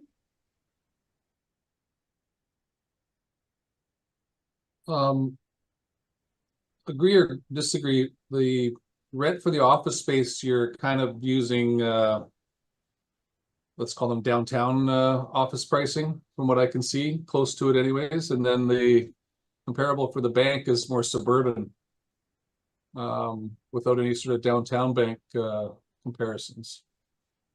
Correct. And I think that would be, we would lean to where the market evidence is available and is prevalent. So in this case, you're correct. I did review sort of those central city comparables for an office rent, but I don't think you'd find significant variance. Maybe No? downward. Why was there a reason they were omitted? Pardon? The downtown references? Sorry, for the bank? Yeah. Oh, just because the analysis that's provided is relevant based on the lease start dates, the charge start dates. If they're older deals that aren't relevant to a 2023 valuation date, that's the only reason they'd be omitted. Sorry, I'm meaning to say that the evidence I included was the evidence we have available that's relevant to the valuation period. Because I could think of some bank or credit union locations there in close proximity to the subject property, but nothing's been compared there, right? So yeah, and if they're stale dated leases, like let's say they signed a 10-year deal in 15, I wouldn't have included them as the relevance based on the start period. Like the market for them signing in 15 would have less relevance to me than maybe locationally different comps that are signing, in the market that's, really a huge life shift through COVID, right? This comparable set, I guess, would be more relevant to the current valuation period than those stale dated lease deals, would be my answer. okay, that's all my questions. Thank you. Thank you, and I have no questions. Ms. Shable, would you like to do summation? Yes, please. My opinion follows, supported by comparables that are very similar to the subject property. The agent rely on comparables that very old, has office interior decoration, not bank. Subject property around 6,000 square feet, and usually it's owner occupied. It's not rent any second floor. So in my opinion, that our assessment, the 2025 assessed value of 2,258,000 should be confirmed. Thank you so much. Mr. Charlebois Page? Thank you, Madam Chair. So I would say the upper floor office area requires a rate that's comparable to the asset that exists at the property. Applying a ground floor retail branch rate, which you can see is quite aggressive compared to the market for office space, is disingenuous. If a building had a full basement, it would be valued at a less aggressive rate. There's tons of mixed use assets throughout the city, and in valuation, in my opinion, is proper practice to apply, I guess, rates to the spaces that are reflect what the market is signing for those spaces. So for me, the $15.25 a square foot for the second floor office space and 31 for the ground floor is appropriate. And that concludes my summary. Thank you. Thank you so much. That concludes item number 4. And moving on to item number 5. Get organized. File number 241671, 1625 Lajemodier Boulevard. Ms. Shable, when you're ready, please.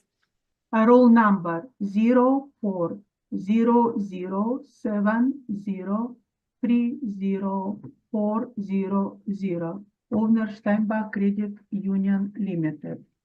The assessed years 2025 with reference date April 1st, 2023. The assessed value of subject property is $11,094,000. The subject property is bank built between 2005-2010, located in C2 community zoning, has land area of 101,814 square feet, basement 3,293 square feet, gross area 43,937 square feet. It's our leasable area. Photo of subject property on page number 2. The subject property has a 4-story building. On page number 3, more photo of subject property located northeast part of the city. On page number 4, more air photos of subject property. On page number 5, zoning C2 commercial community. This district intend to accommodate more intensive commercial sites that do not have a local of neighborhood orientation. The district intend to include attractive commercial, institutional, recreational, and service facilities needed to support surrounding neighborhood and broader communities. The subject properties market inform on page number 7. We have office space on page number 7. First inform stream its office space of 29,393 square feet. Overall rent $14.46 per square foot. On page number 6, I have bottom line office rent comparables. You can see comparables on 1 through 6 on 1046 Henderson Highway, building built in 1986. Rent between $17.75 to $32.50. Comparable 7 through 10 on 865 Henderson Highway. You can see it's the 3rd floor. Rent between $19.76 to $20.75. Comparable 1112 of 1215 Henderson Highway. Rent between $16 to $20. Comparable from 13 to 16, 844 McLeod Avenue. Rent between $15 to $19.50. In last comparable 1877 Henderson Highway, rent for $16.45. We apply overall $14.44. For office space, rent, vacancy loss 6%, expenses not recoverable 3%, shortfall $8 per square foot for vacant space. In an overall capitalization rate 6.4% gives us a value, estimate value of $5,835,000. On page number 8, we have income stream specific for bank that include kiosk or ATM, 144 square feet. We assess at $165.25, and we have a specific bank 14,400 square feet. We assess at $25.41 per square foot. Let's look on my comparables number 6 on page 6. My bank rent on Alice Henderson Region St. Mary Pembina. It is old building between 1952 to 1989. Rent from 8,000 square feet to 12,000 square feet, range between $15 to $33 per square foot. That gives us mean or average $24.30. In media, $22. We apply $25.41. Model generated rent, it's very well supported by my rent comparables, and also represented ATM or kiosk rent comparables on McPhillips, Portridge, Ness, Marion, and St. Mary and Pembina. ATM usually has different area range between 4 square feet to 170 square feet, and give us a rent per square foot from $138 per square foot to $1,000, and we assess $165.25. It's fair. We apply vacancy loss 2%, 3% not recoverable expenses, shortfall or $8 to occupied vacant space. The capitalization rate for the bank 7%. Summary, income summary on page number 9. So our net operating income for both streams, $741,000, capitalized rate 6.68%, give us estimation of $11,094,000 assessed value for 2025. Thank you. Any questions? Thank you very much. Mr. Charlebois Page, any questions for the assessor? Yes, Madam Chair. I also submitted rebuttal on this. Okay, And so first what we'll do is we'll go through the assessor's evidence, we'll go through your main evidence, and then we'll introduce your rebuttal. okay, so the rebuttal might tie into some of my questions, but I'll do that at that time.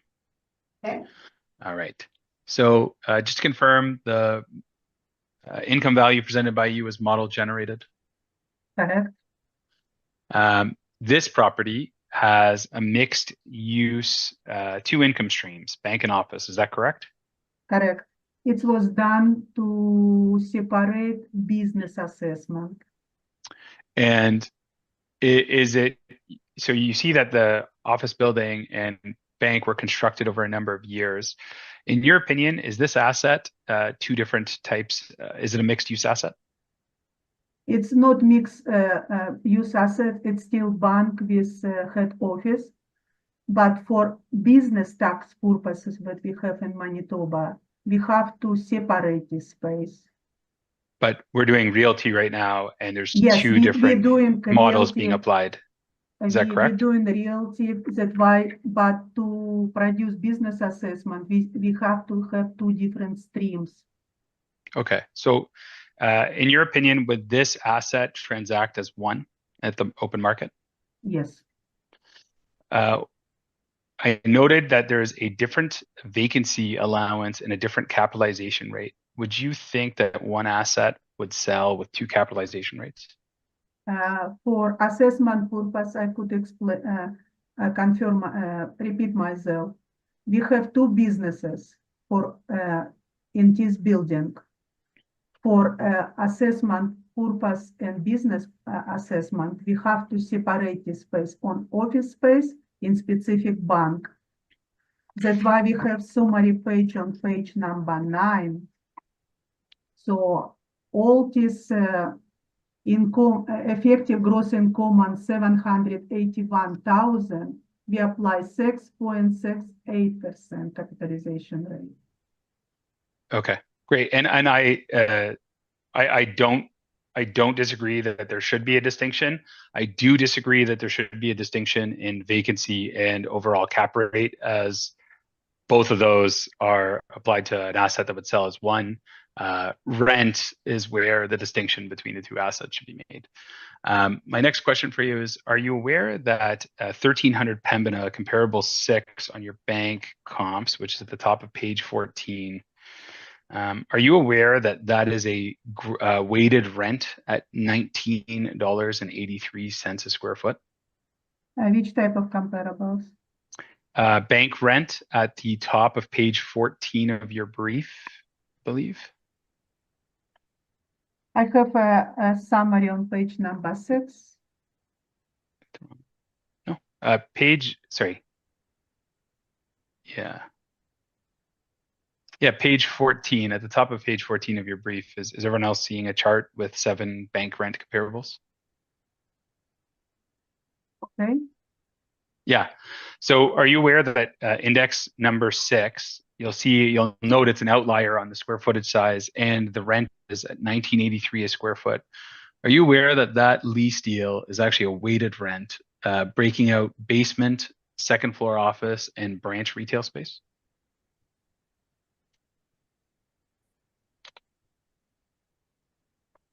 But overall $19.83 per square foot. Correct. So How we apply on previous property overall rent. No, but we're talking about a mixed use asset here, and the comparable you've put in breaks out branch retail space at $28 a square foot, office second floor at $15 a square foot, and basement at $6 a square foot. So Okay. those spaces from 1300 Pembina that you've used there will be a mix of 3 different assets. In this case, we can just cross my comparable number 6 by my mean $24.30 stays same. I don't mean to close it. I think it's a great comparable for this asset that also has a mixed use of space. So we can set that aside for now. Office comparables. So let me just find which page that's on. Your office comparables, we'll go back up to page 6 as the summary of all of them. I noted that comparables 1 to 6 are coded as retail under the column PTC. Correct. I have included an image of that property on rebuttal evidence, but I just wanted to ask you, is that, are those retail units there? Correct. Retail units. And do you think they're main floor retail units? Do you think they're a strong comparison for an office retail, or sorry, an office rent in a mixed use property?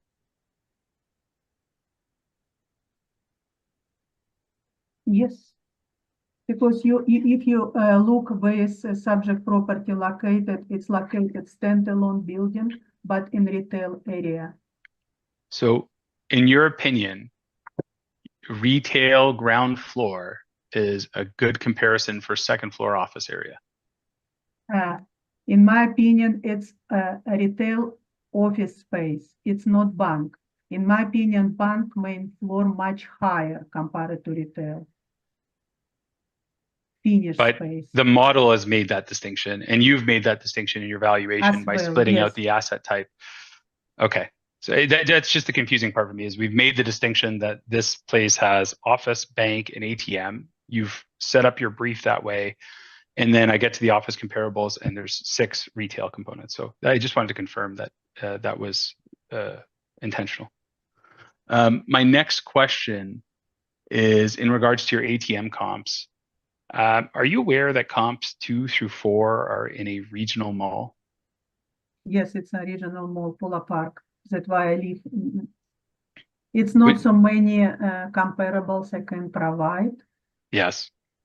I actually I'm sympathetic with that. The market comparables are not there's not a ton of market data available, but I do want to note that those 3 are outliers from the rest of the data set. Yes. And I wouldn't, I mean, sorry, I just want to confirm, like a regional mall, I don't think we'd compare it to this asset. I understand there's limited market data, but I just wanted to note, you would think that that regional mall would be a much superior asset, maybe one of the top assets in the market. Is that a fair point? If you look on page number 6, my best comparable 5, 6, and 7, because I have from 100 to 170 square feet close to the subject property. Is a rent from $138 to $162 per square foot.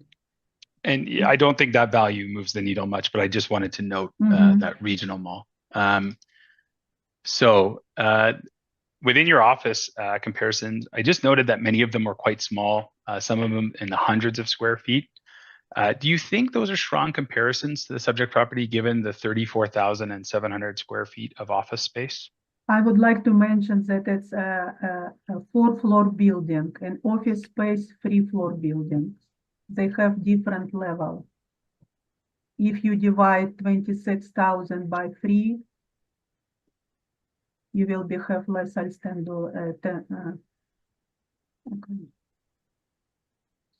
Sure. So you're saying the tenancies could be between 8 to 10,000 a square foot. Yeah. Okay. Each level could be separate. But you would agree when you get into tenancies of like 393 square feet, let's say, sometimes the rate can be quite aggressive to make it worthwhile the landlord's time to have a tenant that small, or demise a wall or put in a temporary wall. Is that a fair point?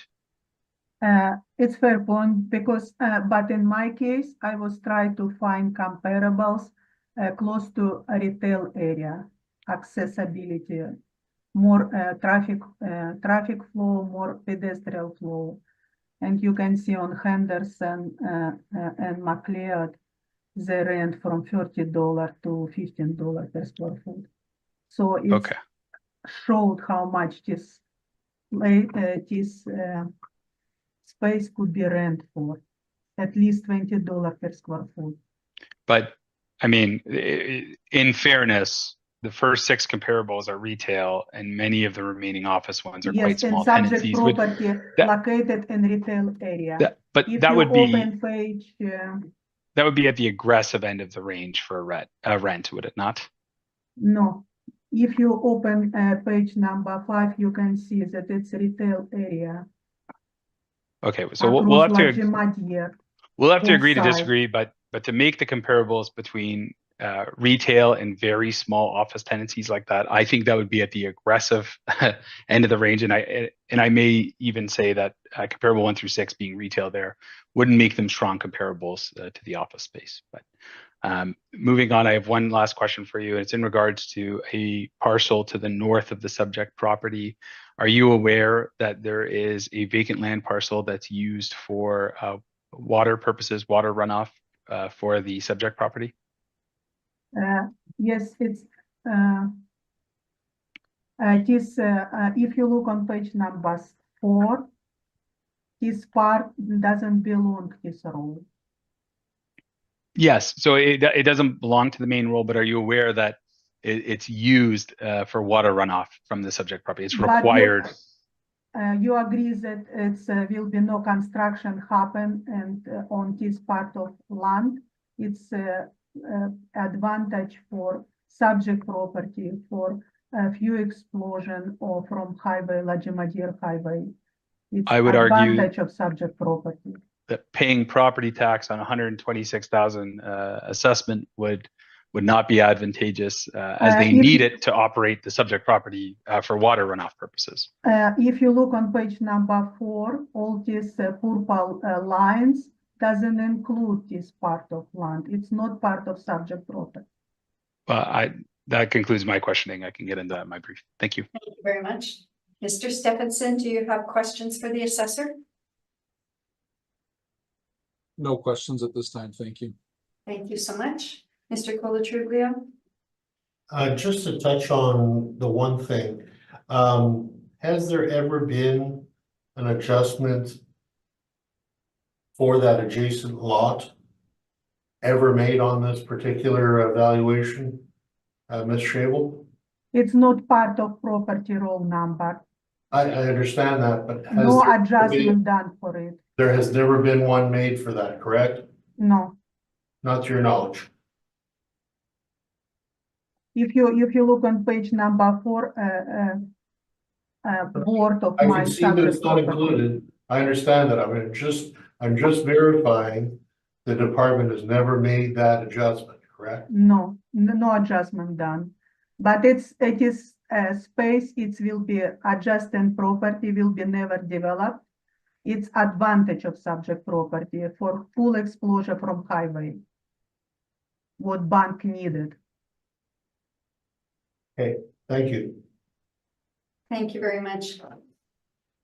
I have no questions, so Mr. Charlebois Page, I'll turn it over to you. Thank you. So the subject property is an owner-occupied bank built between 2005 to 2010.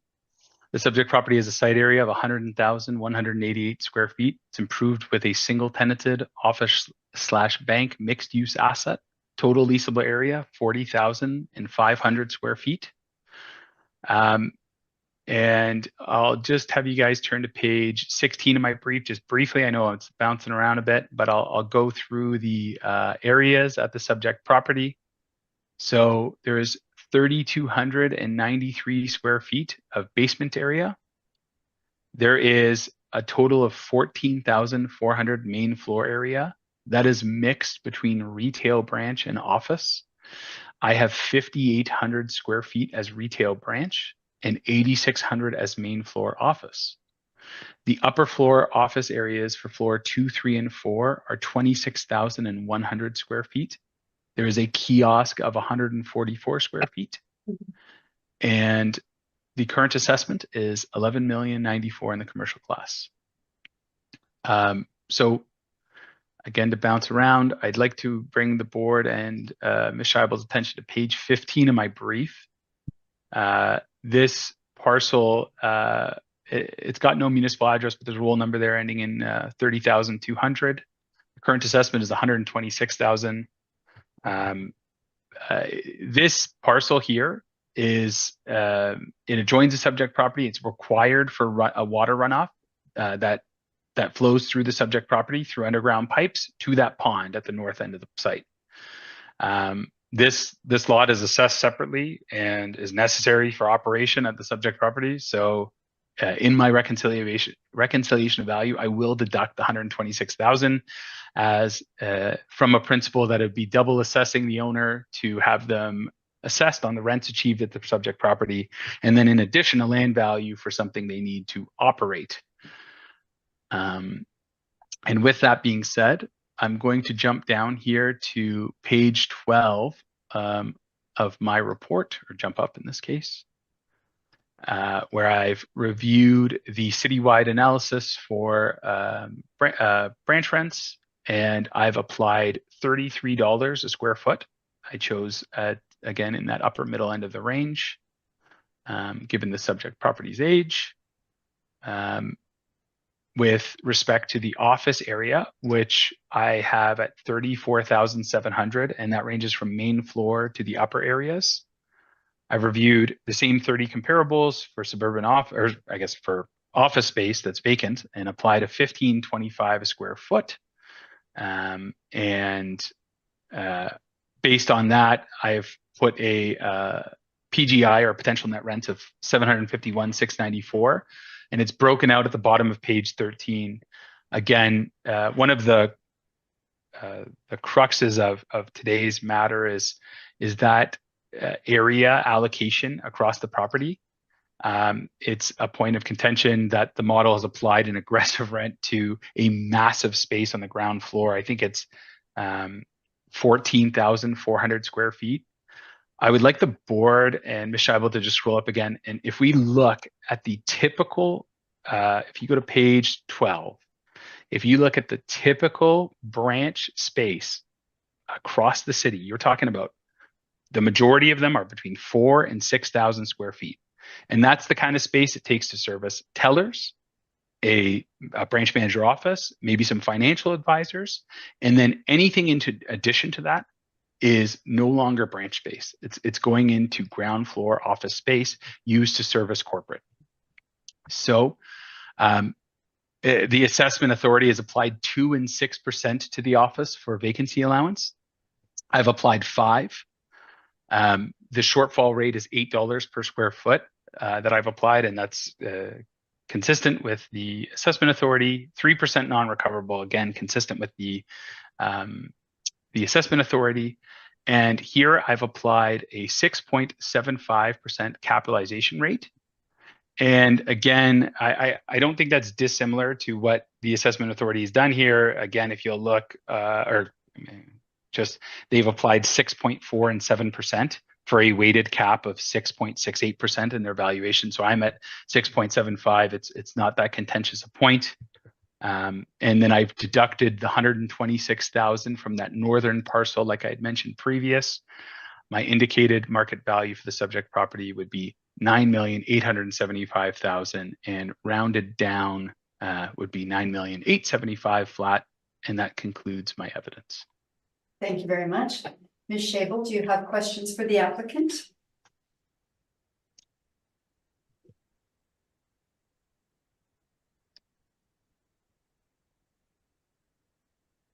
No question. Thank you very much. Mr. Colatriglio? Just a question regarding the land to the north there.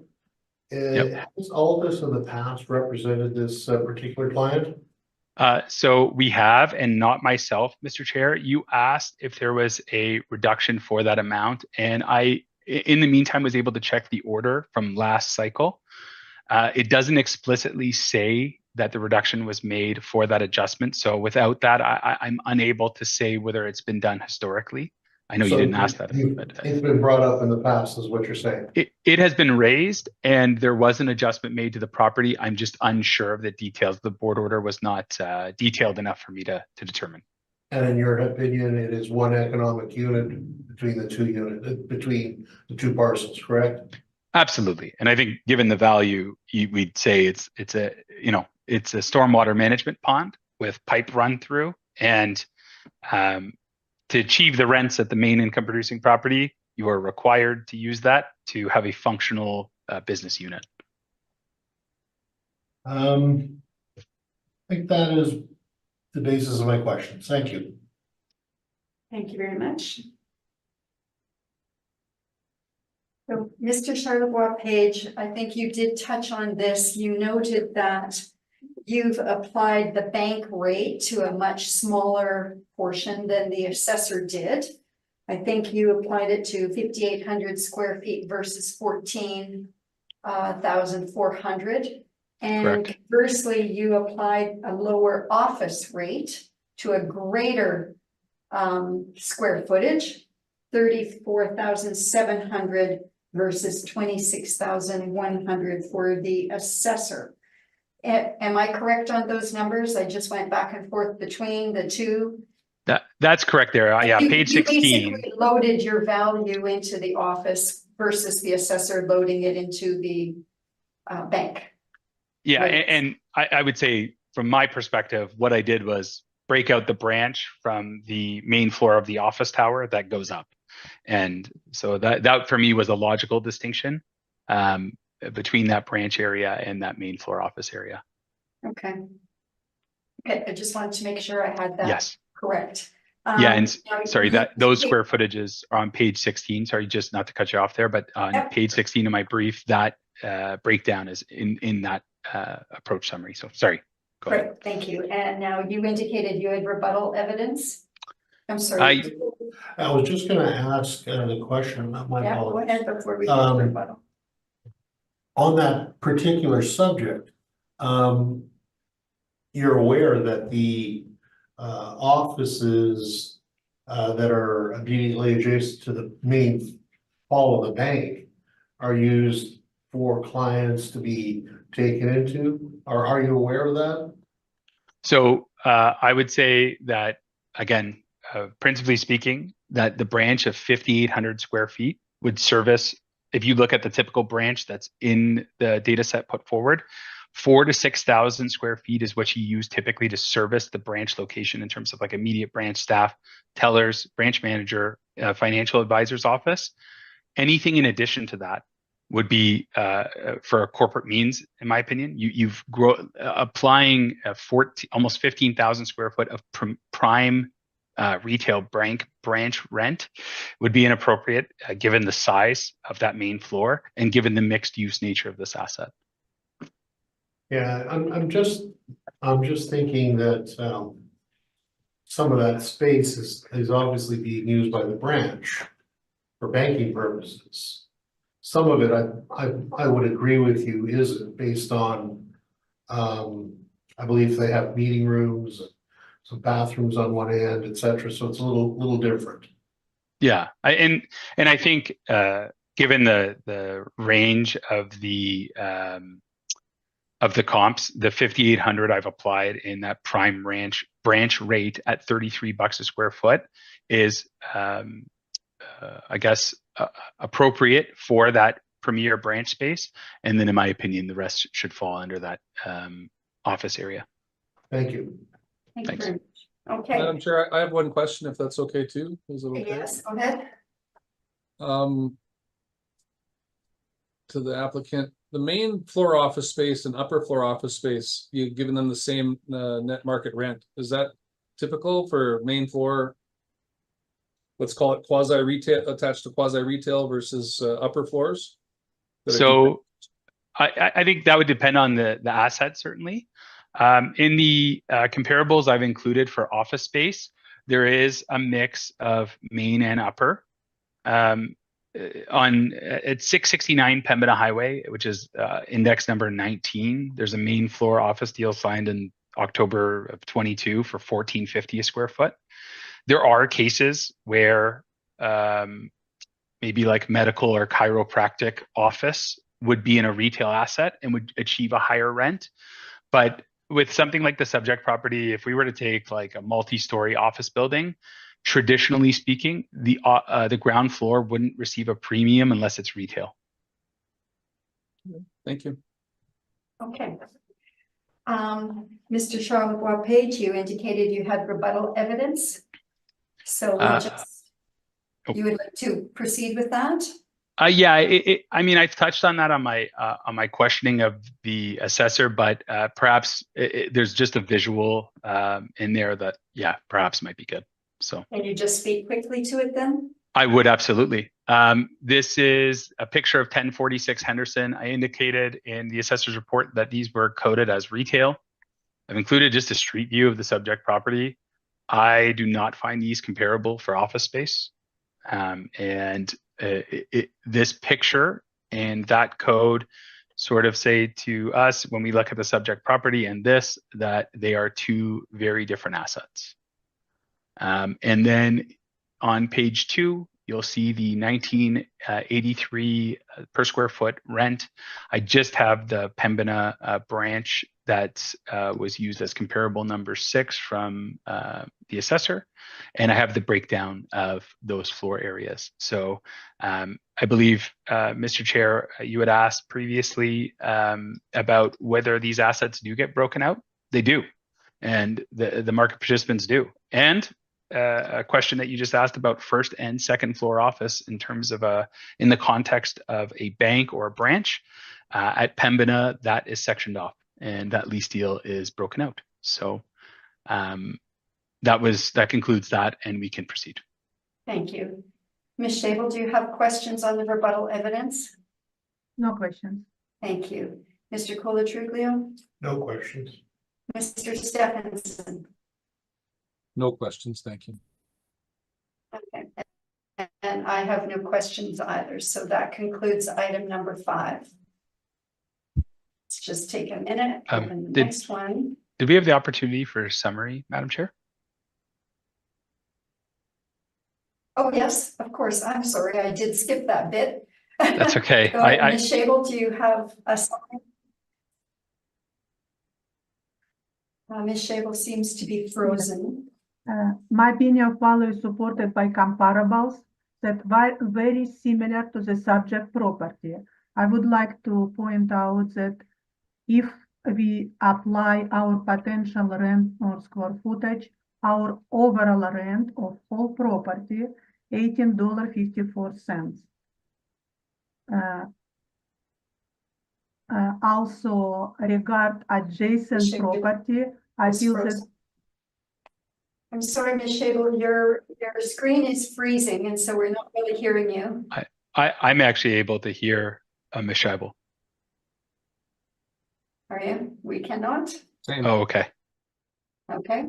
I would like to point out that adjacent property is advantage, not disadvantage of subject properties that give bigger explosion to highway vision of the subject property. So my opinion of value of 11,094,000, it's fair, it should be confirmed. Thank you very much. Mr. Charlebois Page? Yeah, thank you, Mrs. Chair. So for me, this is an asset where the assessment authority has broken it out by office and bank.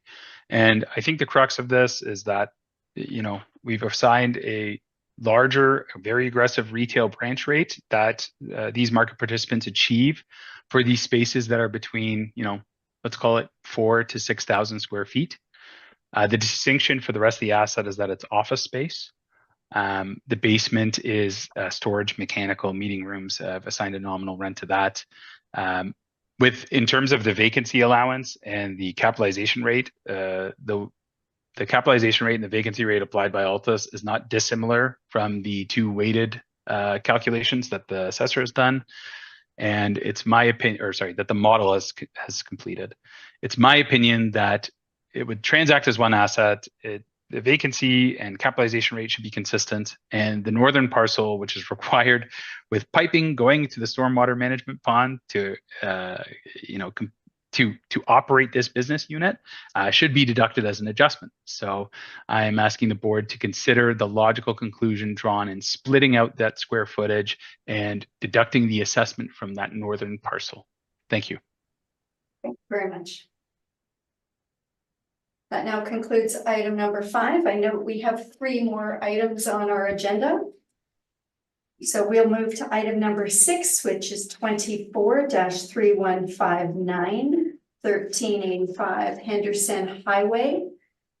Ms. Shable, you can introduce the property, but then I note that we have an issue that we need to deal with first. And you've made a recommendation that the burden of proof be placed on the applicant for non-cooperation under the Municipal Assessment Act. So if you could please introduce the property and then speak to this issue first, please. Roll number 04000955100. We issued the assessor request that burden of proof be placed on applicant for not cooperation, section 53(3)(b) of Municipal Assessment Act. If reduction in assessment is ordered, that it follows section 54(3.2) of Municipal Assessment Act. You can open page 12. No, one second. Page 10. We did request income expenses mailer, which applied to our model 2 times. First time letters in April 13, 2023. The second letter of page 12, certified in June 9, 2003. We received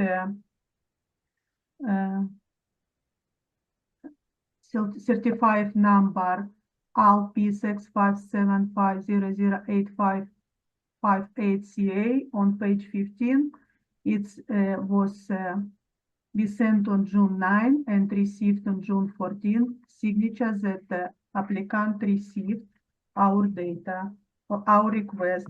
On page 16 through 16 to 17, request what we ask to provide to us. We ask for income expense mailer, income, annual expenses, and also tenants roll. On page 16 and 17, our assessment based, our model based of real information provided to us. That's why we ask penalty for not cooperation. Thank you very Thank much. you. Thank you. Mr. Charlevoix Page, do you have questions on this issue for the assessor? Nope. The owner, I have been in touch with them since I was not their representative for that time period where they submitted these and said owner occupied, but I guess did not include a fulsome expense breakdown as required. But I have been in touch with them regarding that going forward. They did send them in. They just indicated owner occupied. And there's nothing further on that. Thank you. Mr. Stephenson?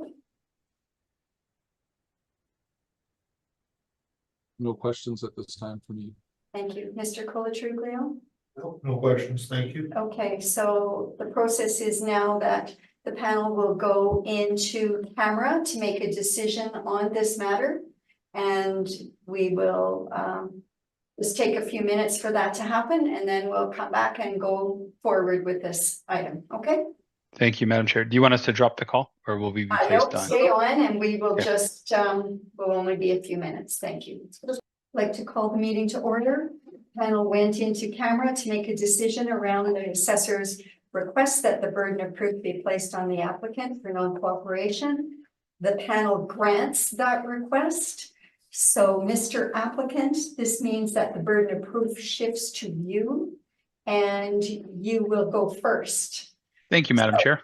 If you could please introduce the property and give us your evidence, please. Will do. So the subject property is an owner-occupied bank built in 2013. The site area is 33,547 square feet. It's improved with a single tenanted bank with a leasable area of 5,770 square feet. The current assessment is $2,783,000 in the commercial class. Comparison approach and the cost, and I'll focus on the income approach. Page 12, you'll find my inputs for my my rent comparables. I applied the median of the range at 3175. I applied a 2% vacancy allowance, an $8 per square foot shortfall, and a 3% non-recoverable, which is in line with the assessor's the model's value. I reviewed the capitalization rate range and have applied a 6.75% in this case. Again, on the balance of all of the things we've discussed in the past, which is age, location, interest rates rising from the brokerage reports, Altus's reports. I feel like the current assessed cap rate is quite low at the 635 applied. And my reconciled value is $2,566,000, and this concludes my presentation. Thank you very much. Ms. Shable, do you have questions for the applicant? Yes, please. Page 11 of agent brief. The subject property located on Henderson Highway, your first comparable of Henderson Highway with rent with $39 per square foot. Why didn't apply this rate? That rent, that property is in a larger retail outfit, and it's anchored by the Safeway Plaza there. And I surveyed the entire range, and I felt that one was high. And the 3175 that I've chosen puts it right in the middle of that range. Sort of those mid to newer branches as well are included in there. So with respect to isolating comparable one because it's on the same street, I do not feel it's the best comparable given the retail asset it's included in, and the subject property is a standalone bank. Okay, no further questions. Thank you very much. Mr. Colatruglia? You're just pointing out that, you didn't feel the, comparable just down the street was in the same category as the subject property. That's my understanding. Yeah, it's a part of a bigger retail asset. This is a pad within a anchored retail asset. So I felt like that's a superior asset. So to isolate it and use it as, the best comparable, I think is disingenuous. Okay. And your cap rate again was slightly higher than the assessors. 6.75, correct. Yeah. The 6.35 is the modeled. And you're feeling that it was needing adjustment because you felt that the property was not as good as some of the other properties? Principally speaking, I think the range that the model is using is the outlier to the brokerage reports and all of Altus's data that's been supplied in our supplemental reports. To suggest that this would be at the bottom end of the range as an office or as a retail asset, I think would be disingenuous. There's much larger, complex, multi-tenanted assets in the city that belong in that lower end of the range. And this one, I feel like it should be at 6.75. Would you agree with me if I were to put to you that the outside sources, et cetera, do not necessarily have as much information provided or using as much information as potentially the department is in this instance? So what I would suggest is for this hearing, the brokerages have provided as much as the assessment authority in terms of input into the model. We are unable to scrutinize the inputs into any of those analysis. So I find it difficult to see the assessment authority's model be the most aggressive of any of the market data available with no availability for scrutiny. So, but that goes for both sides, then, is what you're saying.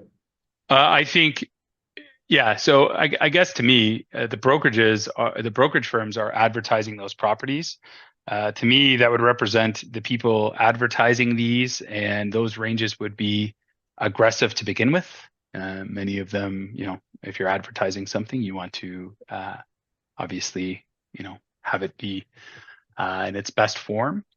And I think that Altus has provided our own based on numbers that are tangible and in that report and are available to scrutiny.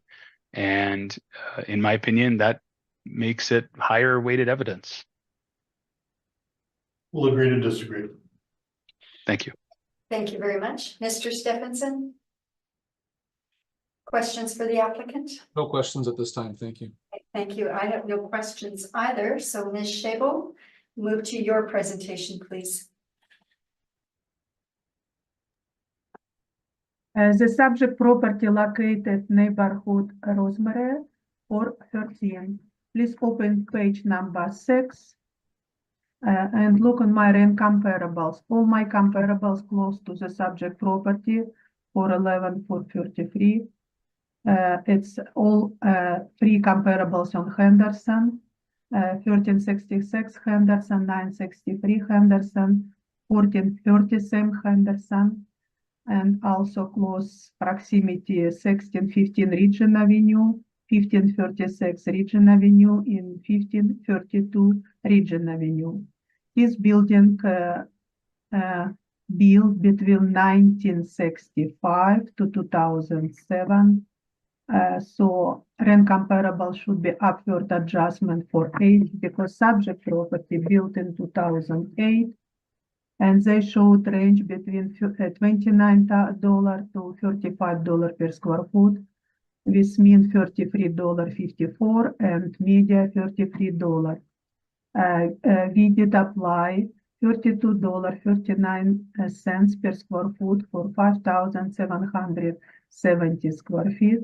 We apply vacancy loss 2%, 3% not recoverable expenses with $8 per square foot cost of empty space. Our capitalization rate 6.35%. Let's open page number 6 and look for office, suburban office. Last column, Cushman backfill, it showed 6.25 to 7.75. Our range 6.35 inside and close to lows. Also, Colliers 0.6 to 7%, house in middle of this range.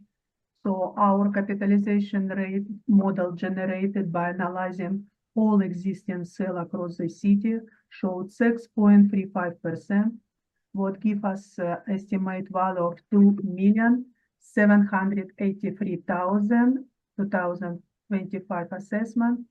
In my opinion, that should be confirmed. Thank you. Thank you very much. Mr. Charlebois Page, do you have questions for the assessor? Thank you, I do, Madam Chair. So first, just to confirm, model generated value on your income approach, is that fair? Correct. I just had, there you were just reading out inputs from CBRE and Cushman Wakefield. We're using the Class A suburban office inputs in those ranges? We look for suburban range 6.25 to 7.75. So when you read out those ranges though, just now, you said 6 to 7 and 6.25 to 7. Are you of the opinion that the subject property is a Class A office building? It's a suburban office building. All outside sources showed only Class A, B. We show just range as well for 60% of the property. So again, for the sake of consistency, if we were going to read those ranges are from 7 to 8 and 6.75 to 7.75 for both CBRE and Cushman Wakefield in consideration where they break out suburban B office. Is that correct? Our range from 5.25 to 6.75 inside this range, what supported by Colliers, CBRE, and Cushman. I would argue that it's completely outside the range for both CBRE and Cushman on the case of Class B office, wouldn't you? But it's statistical data or sale across Winnipeg prior to reference day 2023. In 60% of property, 40% can be close to this range. Yeah, I just to say it's in the range for suburban B office, I think would be disingenuous when you compare those ranges. But anyway, I'll move on. So I'm going to jump to your lease comparables. Again, I won't be too long-winded in these, but comparable 1 and 3 are from 2001 and 2006. Did you consider these older lease deals in your reconciliation of value for an April 1, 2023 valuation date? Yes, you can see that it's a rent step up rent $39 per square foot, and we assess less than $33 per square foot. Okay, so because closest comparables on region close to reference date 4, 5, and 6 between $32 to $33 per square foot. It's showed by capitalization by model generate $33 per square foot. I just was looking specific for subject property neighborhood. Okay, and in your opinion though, is the market materially different from 2001 to April 1st, 2023? Yes, because it was negotiated different time. And my comparable number 6, it's only $29 per square foot, negotiated 2022, but have to be upward adjustment for age of the building, 1965. Okay, so $33 per square foot, it's fair. So comparable, do you think that building has had an interior update and signage update since 1965? It will be updated, but still age of the building affect rent. Sure. Please. I think the fit up inside would also, but moving on, comparable 2 and 5 and 6 are located in anchored assets. 5 and 6 are in Crossroads Station Shopping Center. In your opinion, are those anchored sort of larger tenancies, newer properties? Are they superior to the subject property? They similar to subject property because subject property it's owner occupied. If they move to region, they will pay $33 per square foot. How we assess that? So you would argue that a standalone bank is in line with a power center or an anchored retail shopping center? On region, very close. If they move there, they will pay $33 per square foot. Lease negotiated for comparable number sets.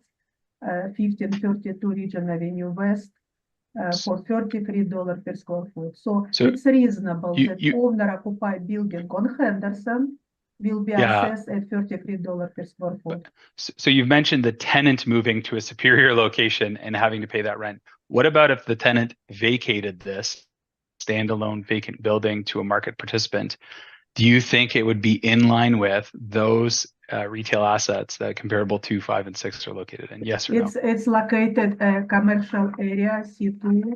It's very valuable location. It's a high traffic flow. It's facing Henderson Highway. It's Henderson Highway, a region highway. So have same traffic flow, same exposure to pedestrian and traffic. So it's similar. So I'll disagree with you on that note and move on. I just have to say that those anchored shopping centers, one that's a power center and the other one that's grocery anchored, are going to be superior to the subject property. But I think we disagree there, so I'll move on. And I think the modeled rent and the rent I applied were not dissimilar. Is the modeled rent, just to confirm, $32.39 a square foot?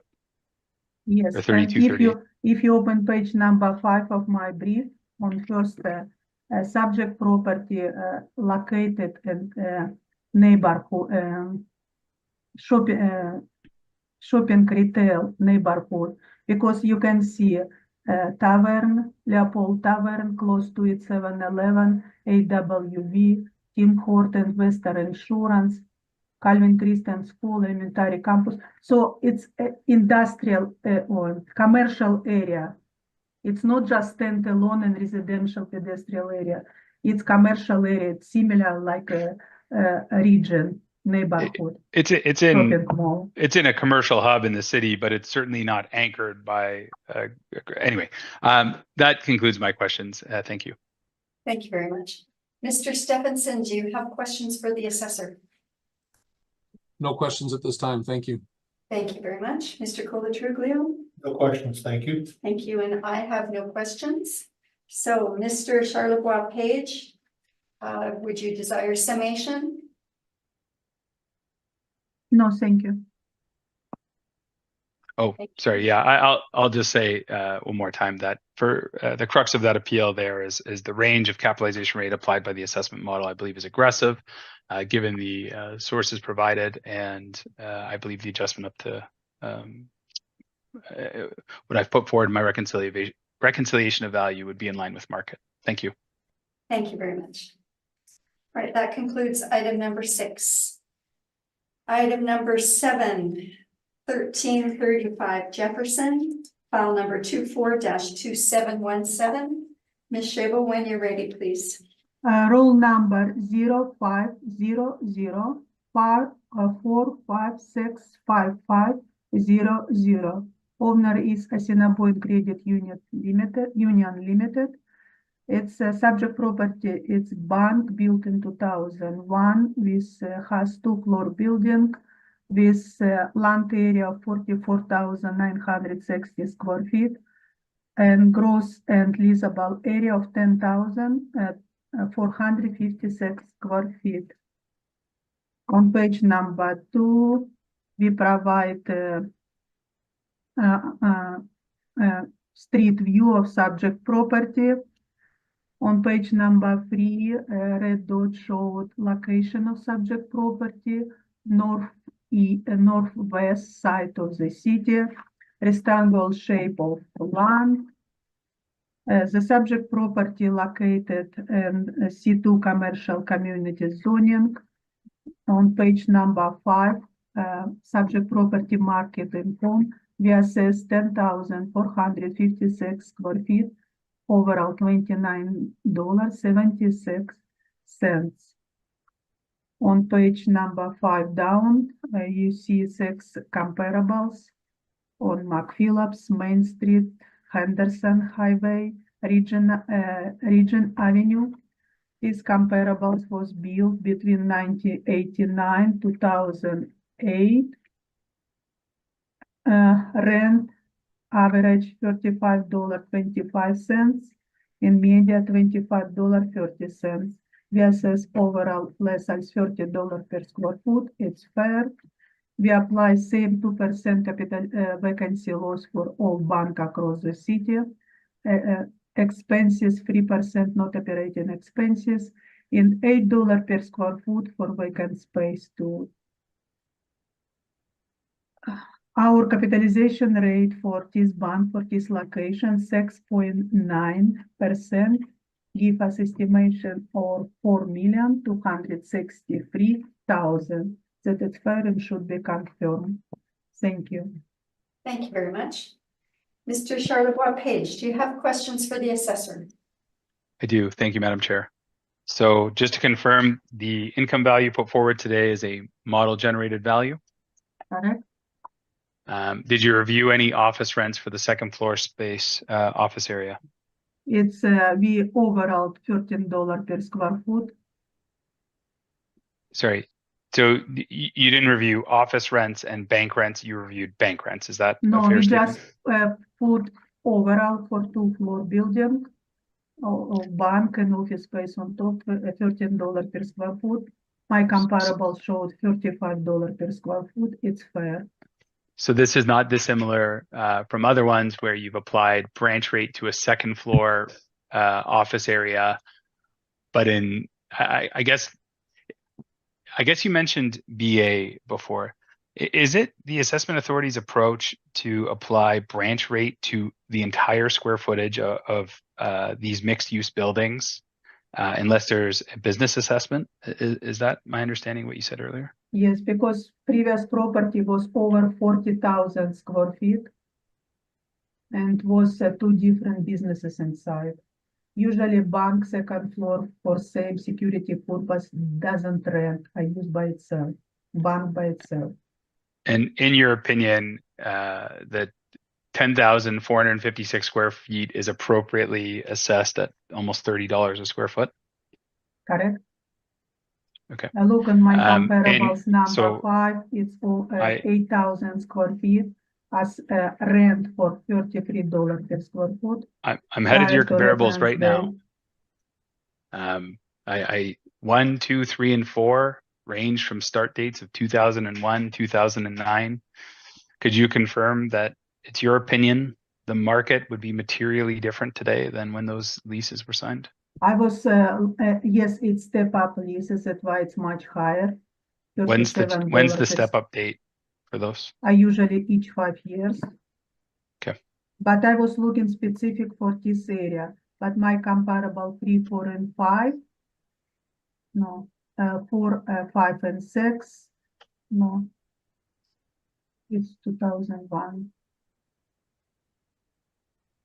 My comparables number 5 and 6, they prior to reference day 2019, 2020, rent between $32.25 and $33. It's bigger square footage, 8,000 square feet at $33 per square foot. It's my best comparables. Are you worried that the size of those, given the subject property, in your opinion, it should be assessed as a 10,500 square foot bank, which would make it substantially bigger, 5 times bigger than comparable 6. Do you think that economy of scales would step in if you're not going to split the use of the asset? That's why it's less than $30 per square foot. Okay. So in your opinion, it is correct that the second floor, it's not an error. The second floor should be valued at retail branch, main floor rents. And that's appropriate. Is that, just to confirm, it's not an error? That is It's the, not multi-use building, multi-tenants building, it's owner-occupied building. We don't show floor. so, but to confirm, you're saying that the second floor of the subject property at 29, whatever it is, a square foot, 29 and change a square foot, that's appropriate and it's not an error. No, because overall less than $30 per square foot. Okay, thank you. That's the end of my questions. Thank you very much. Mr. Stephenson, do you have questions for the assessor? No questions, thank you. Thank you very much. Mr. Colatruglia. No questions at this time, thank you. Thank you. I have no questions. So we'll move to your presentation, Mr. Charlevoix Page. Thank you, Madam Chair. So the subject property is owner occupied and it's bank built in 2001. The site area is 43,560 square feet. It's a single tenanted bank with second floor office area and a total leasable area of 10,456 square feet. The split between the two assets is 5712 for the square footage for the ground floor bank area and 4744 for the upper floor office area. The current assessment is $4,263,000 in the commercial class. Again, I'm relying on the income approach to value. Page 13 of my brief is where I'll begin with my inputs. I used the citywide analysis and I went to the upper portion of my range there again to comparable 6 through 8. Given the age of the property and location, I then on the next page reviewed the various comparables there, the 30 office comparables. And I applied the 1525 per square foot as best evidence of what the market rent would be for office space on that second floor area at 4,744 square feet. The vacancy allowance, shortfall, and non-recoverable that I've applied is 2%, $8 a square foot, and 3% respectively. And that's in line with the assessment authority. I reviewed the capitalization rate information that was available, and within that, I reconciled a cap rate of 6.75%. To note, the assessment authority has used a 6.9% on this, and I think it's appropriate to use that 6.75. So that concludes my presentation, and just to confirm, the value sought is $3,648,000. I just want to note that on my reconciliation of value, I had a 4% vacancy allowance in there, and that is an error, administrative error, that the value should be at 2% vacancy allowance. So my reconciliation of value is $3,648,000. And that concludes my evidence. Thank you very much. Ms. Schabel, do you have questions for the assessor or for the applicant? Sorry about that. Yes.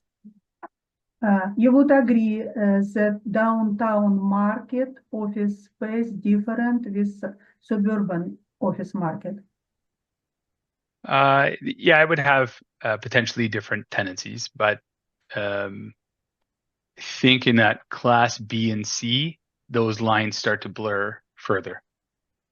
On your page 14, for office space, you have 13 comparables, all located in downtown area, correct? Correct. So you are looking for market downtown office space, correct? I surveyed the market for lease comparables that were from 2021 to 2023, and the vast majority of quality arm's length triple net deals were in the core, so I favored this data set. You would agree that you're looking for second floor space, but you provide main floor space as well? I surveyed a vast majority of office locations to give myself the best look at a variety of types, and the predominance of this data set would be upper floor. And your comparables, subject property, 2-floor building, but your comparables over 2, 3, 4, 5-floor building, correct? Correct. Some of them would be multi-story. Yep. So by applying your office rent, you can be underestimate subject property, correct? No, that's not what I'm saying. The distinction between upper floor office area, the second and third floor, the fourth and fifth floor, in my experience, does not have an effect on valuation. Is it true that capitalization rate affect by location? It's one of very many factors that go into the most complex calculation we make in property valuation. For today briefs, you apply 6.75% for Sterling Line, Pembina Highway, Lajima Deer, Henderson, and now Jefferson. In your opinion, all these properties should have similar capitalization rate. Are we talking about the prior matters? I mean, if you want, with regards to the range of capitalization rates, again, Altus has provided sales of retail and office assets, and you can go through those transactions within that report. We've provided information on the prime borrowing rate, which has skyrocketed from 21 to 23. The broker ranges for suburban B office are all well above the range that the model has put out. There's no data for us to review, and so yeah, I've set the range that I've reviewed from between 7 to 8.5% for these retail assets, and I've applied 6.75 in this case.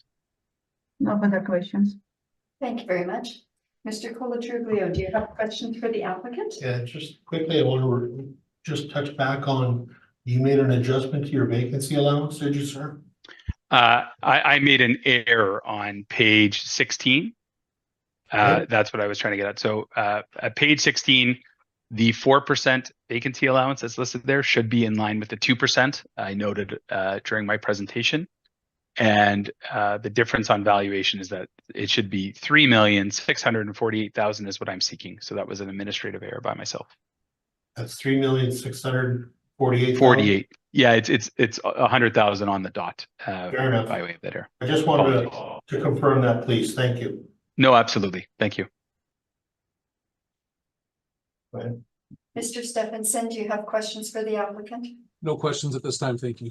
Thank you, and thank you for confirming that 2%. I noted it as well, that you had a different number in your text versus your workup. So thank you for clarifying that. All right, desire for summation, Ms. Shable? Yes. My opinion of value is supported by comparables that very similar to the subject property. The agent has relied on comparables for downtown market that underestimate value of the subject property. The capitalization rate generated by model based of statistical analysis all sales across the city of Winnipeg, but agent apply 6.75% for all property on this docket. So in my opinion, the subject property value, 2025 assessed value of 4,263,000 should be confirmed. Thank you very much. Mr. Charlebois Page? First, I would just note that that statement was just untrue. I've not applied 6.75 to every property on this docket, so I'll start with that. But in summary, for this property that we're hearing, I believe that the office space on the second floor should be valued as the asset that it is. If a building has a basement that's a leasable area, it would be valued at a less aggressive rate. That is, and that is common practice and assessment across every jurisdiction I've had the privilege of working. In this case, there's a second floor office area. It is office space. It is outside of the size of a normal branch. Again, we've got 5712 as the square footage for the main floor branch, which is in line with all of the comparables of all the major four banks and the credit unions that you're hearing today. The additional space is not requisite and should not be valued at prime retail space, especially on that second floor. I think it's disingenuous. Again, my capitalization rate, again, with the age of the property and location, I've put it at that 6.75%. That is nearing that bottom of that range for standard quality retail that I've put forward. And thank you. That concludes my summary. Thank you so much. Okay, final item on our docket is item number 8, 3217 Portage Avenue. So Ms. Shable, we will start with your presentation, please. Roll number 0732850990. Assessment years 2025. This reference date is April 1st, 2023. We assessed 3,153,000. The subject property is bank, 2-floor building, built at 2013. Land area 27,297 square feet, and gross and leasable area 8,153 square feet. The subject property located in Sturgeon Creek neighborhood. On page number 2, it's northwest side of the city. It's the rectangle shape of the property side. Street view photo on page number 3. As a subject property located at C2 commercial community zoning. We have assessment on page number 6. Bank, ways we have assessed 5,323 square feet of bank at $31.91, and 2,800 square feet at storage mezzanine at $16.49. On page number 5, let's look on my comparables. My comparables for bank, all located on Portage Avenue. 5 comparables showed range, a mean of $34 per square foot. My second floor rent comparables located on Main Street, Henderson, Marion, St. Mary Road, they showed mean of $15.81 and median $15.50. For bank, we apply $31.91, and for storage mezzanine, $16.49. We apply vacancy loss 2% across whole bank of Winnipeg. Expenses not recoverable 3%, shortfall $8 per square foot. The capitalization rate for subject property dislocation 6.5%. That gives us estimation of 2025 assessed value of $3,153,000. That it's fair, it should be confirmed. Thank you very much. Mr. Charlebois-Page, do you have questions for the assessor? Yes, I do. Thanks, Madam Chair. So to confirm, it is a model generated value put forward in the income value. Correct. This is classified as suburban B office, as your. It's on Portage, yes, on West Portage, suburban bank. Suburban B office is what you guys have it for from a cap rate perspective. It's bank. So in your chart for capitalization rate, the model would produce it from suburban class B office. Is that correct? Yes, it's standalone bank. Yes. Okay. 60% of property 5.25 to 6.75. Model generates 6.5% by analyzing this location and similar property that was sold. Do you find it inconsistent that you've reviewed second floor rental comparables for this property and none of the others, or many of the others on the docket today? It's how our record showed. That's why I provide two set of comparables.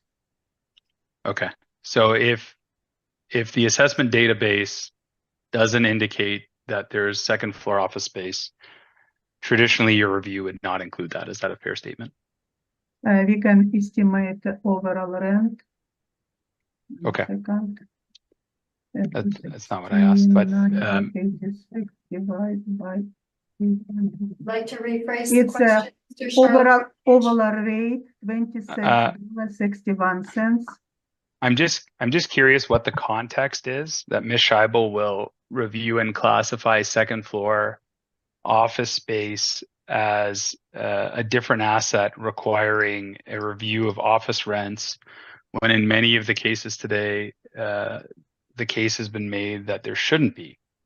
And I'm finding a sort of an inconsistency with the fact that you reviewed office comparables here and you haven't on many of the others.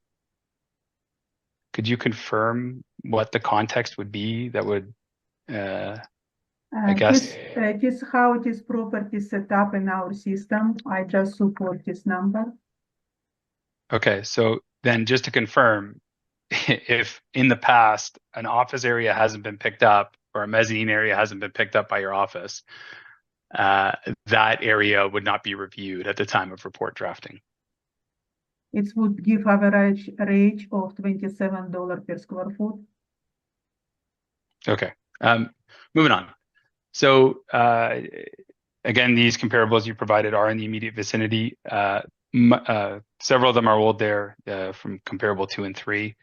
Are you aware that they are in superior retail assets as mentioned previously? Anchored retail assets? You can see that I was looking specific for second floor space available for my records, but my comparables for bank very close to the subject property 2000 neighborhood. Okay. And all reference date between 17 and 22.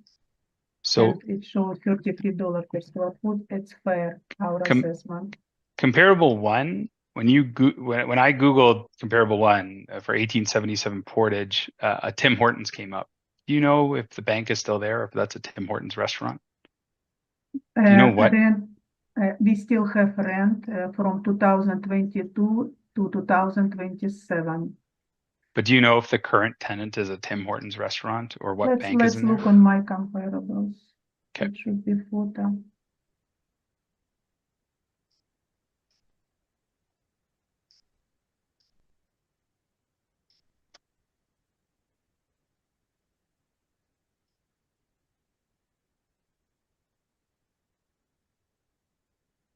Yeah, on my photo it showed Tim Hortons, but in 2022 it's bank. January 1st, it's bank inside. So the bank has vacated then? No, bank signed lease between 2022 to 2027. Okay, so the Tim Hortons has moved out. Moved out, and Okay. they signed lease for $13 per square foot. Thank you. Nothing further. Thank you very much. Mr. Stephenson, do you have questions for the assessor? No questions, thank you. Thank you. Mr. Colatriglio? No questions, thank you. Thank you.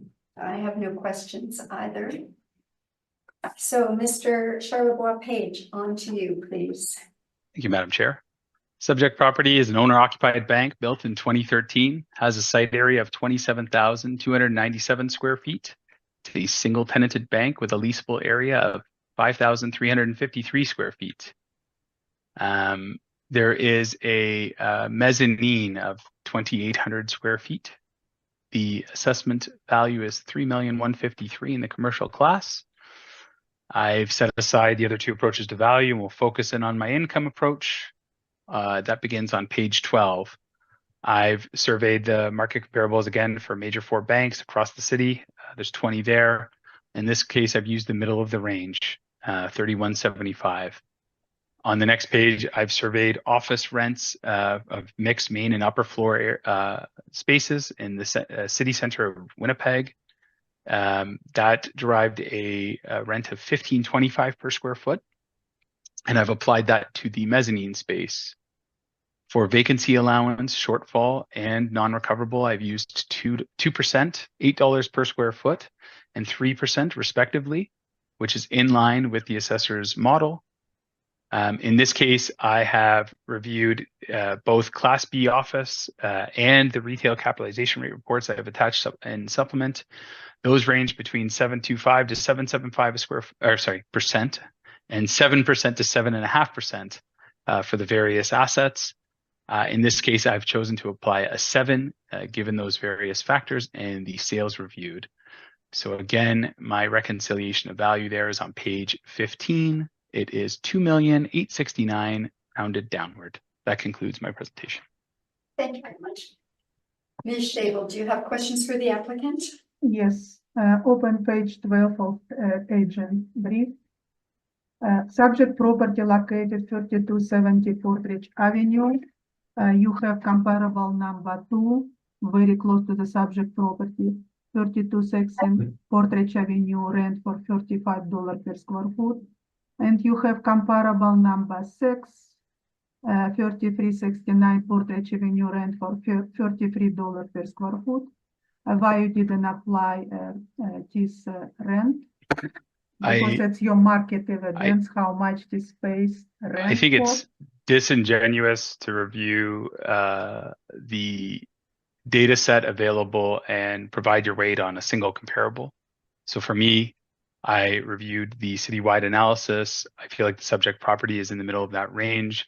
There's various market factors going into each one of these renewals. Given that the renewal on 3260 Portage is a 3-year, that looks maybe more like a step up than a market renewal. So I'd give more weight to the balance of the market renewals and stuff that's done between 21 and 23. On your page 13, you have relied for storage mezzanine space of downtown office space, correct?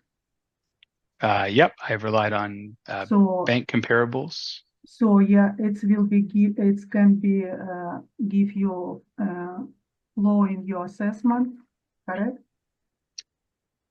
It's giving me 15.25 a square foot, and in your brief, you've included a data set that has a median of 15.50 a square foot.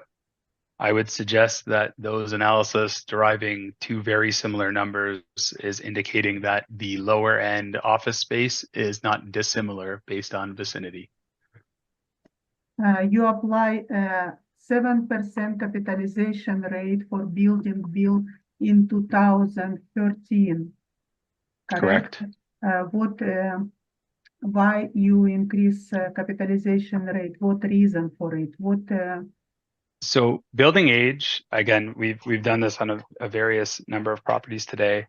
This building's quite a way out west side of the city. We had one earlier that we applied a 7.5% that was newer than this property. So clearly age is only one factor. Within this, I didn't feel there was an adjustment to make. My range has been consistent with this board all day across these assets. And in this case, given the location of the subject property, I felt like 7% was good, and that the premium assigned at 6.75 to some of the properties earlier was not warranted in this case. And your opinion, Portridge Avenue, highway number 1, it's a location issue? Pardon? For your capitalization rate, it's building, a new building 2013, located on Portridge Avenue, highway number 1. You think you apply higher capitalization rate for new building for good great explosion, much higher. How you can explain it? You'll note that my Jefferson Avenue. Perfect. You'll note that my range is between 7 and 7.5%, and I have applied at the bottom of my range at 7%. So in this case, I'm not suggesting that I'm making adjustments to your modeled value. I'm suggesting that based on the market evidence available, based on the brokerage information that's made public, I'm selecting from the bottom of that range and coming in at 7%. Your capitalization rate on Forge 19, 2025 assessment retail capitalization rate, you have comparable number 8 on Portridge, close to the subject property of around 9,000 square feet. Capitalization rate 6.21%. Did you consider this market evidence? I considered the sales of both retail and office assets. And again, I would say assigning heavy weight to one individual comparable where every sale has its own story and the broad spectrum of the market is best reviewed as that to come up with a market capitalization rate. So to answer that, yes, I did. And I reviewed it in the totality of that study. No further questions. Thank you very much. Mr. Colatruglio, do you have questions for the applicant? No, I do not. Thank you. Thank you.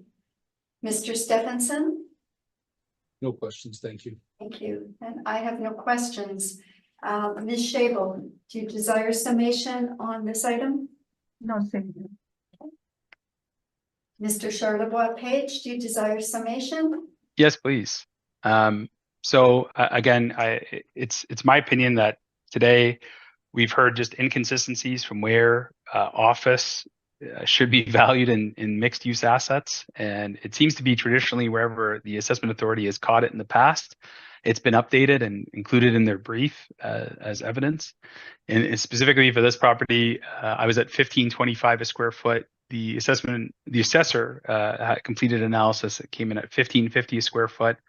In this property, they felt it was necessary to value the office space. And in the past, they have not, even though it's the same circumstance where the owner is operating over both floors. And then in terms of the capitalization rate argument, consistency across the board here is seeing this range of where these market assets are falling, whether it be office, whether it be retail, reviewing that, and then assigning it somewhere it fits within that market range. So thank you. That's my summary. Thank you very much. That concludes item number 8. And now we have heard all the items scheduled on this docket, and our hearing is now adjourned. So thank you very much, Ms. Shable and Mr. Charlebois Page, for your evidence today, and you'll have our decisions shortly. Thank Thank you, Have a everyone. great day. Thank you. Have a great day. Bye now. You too.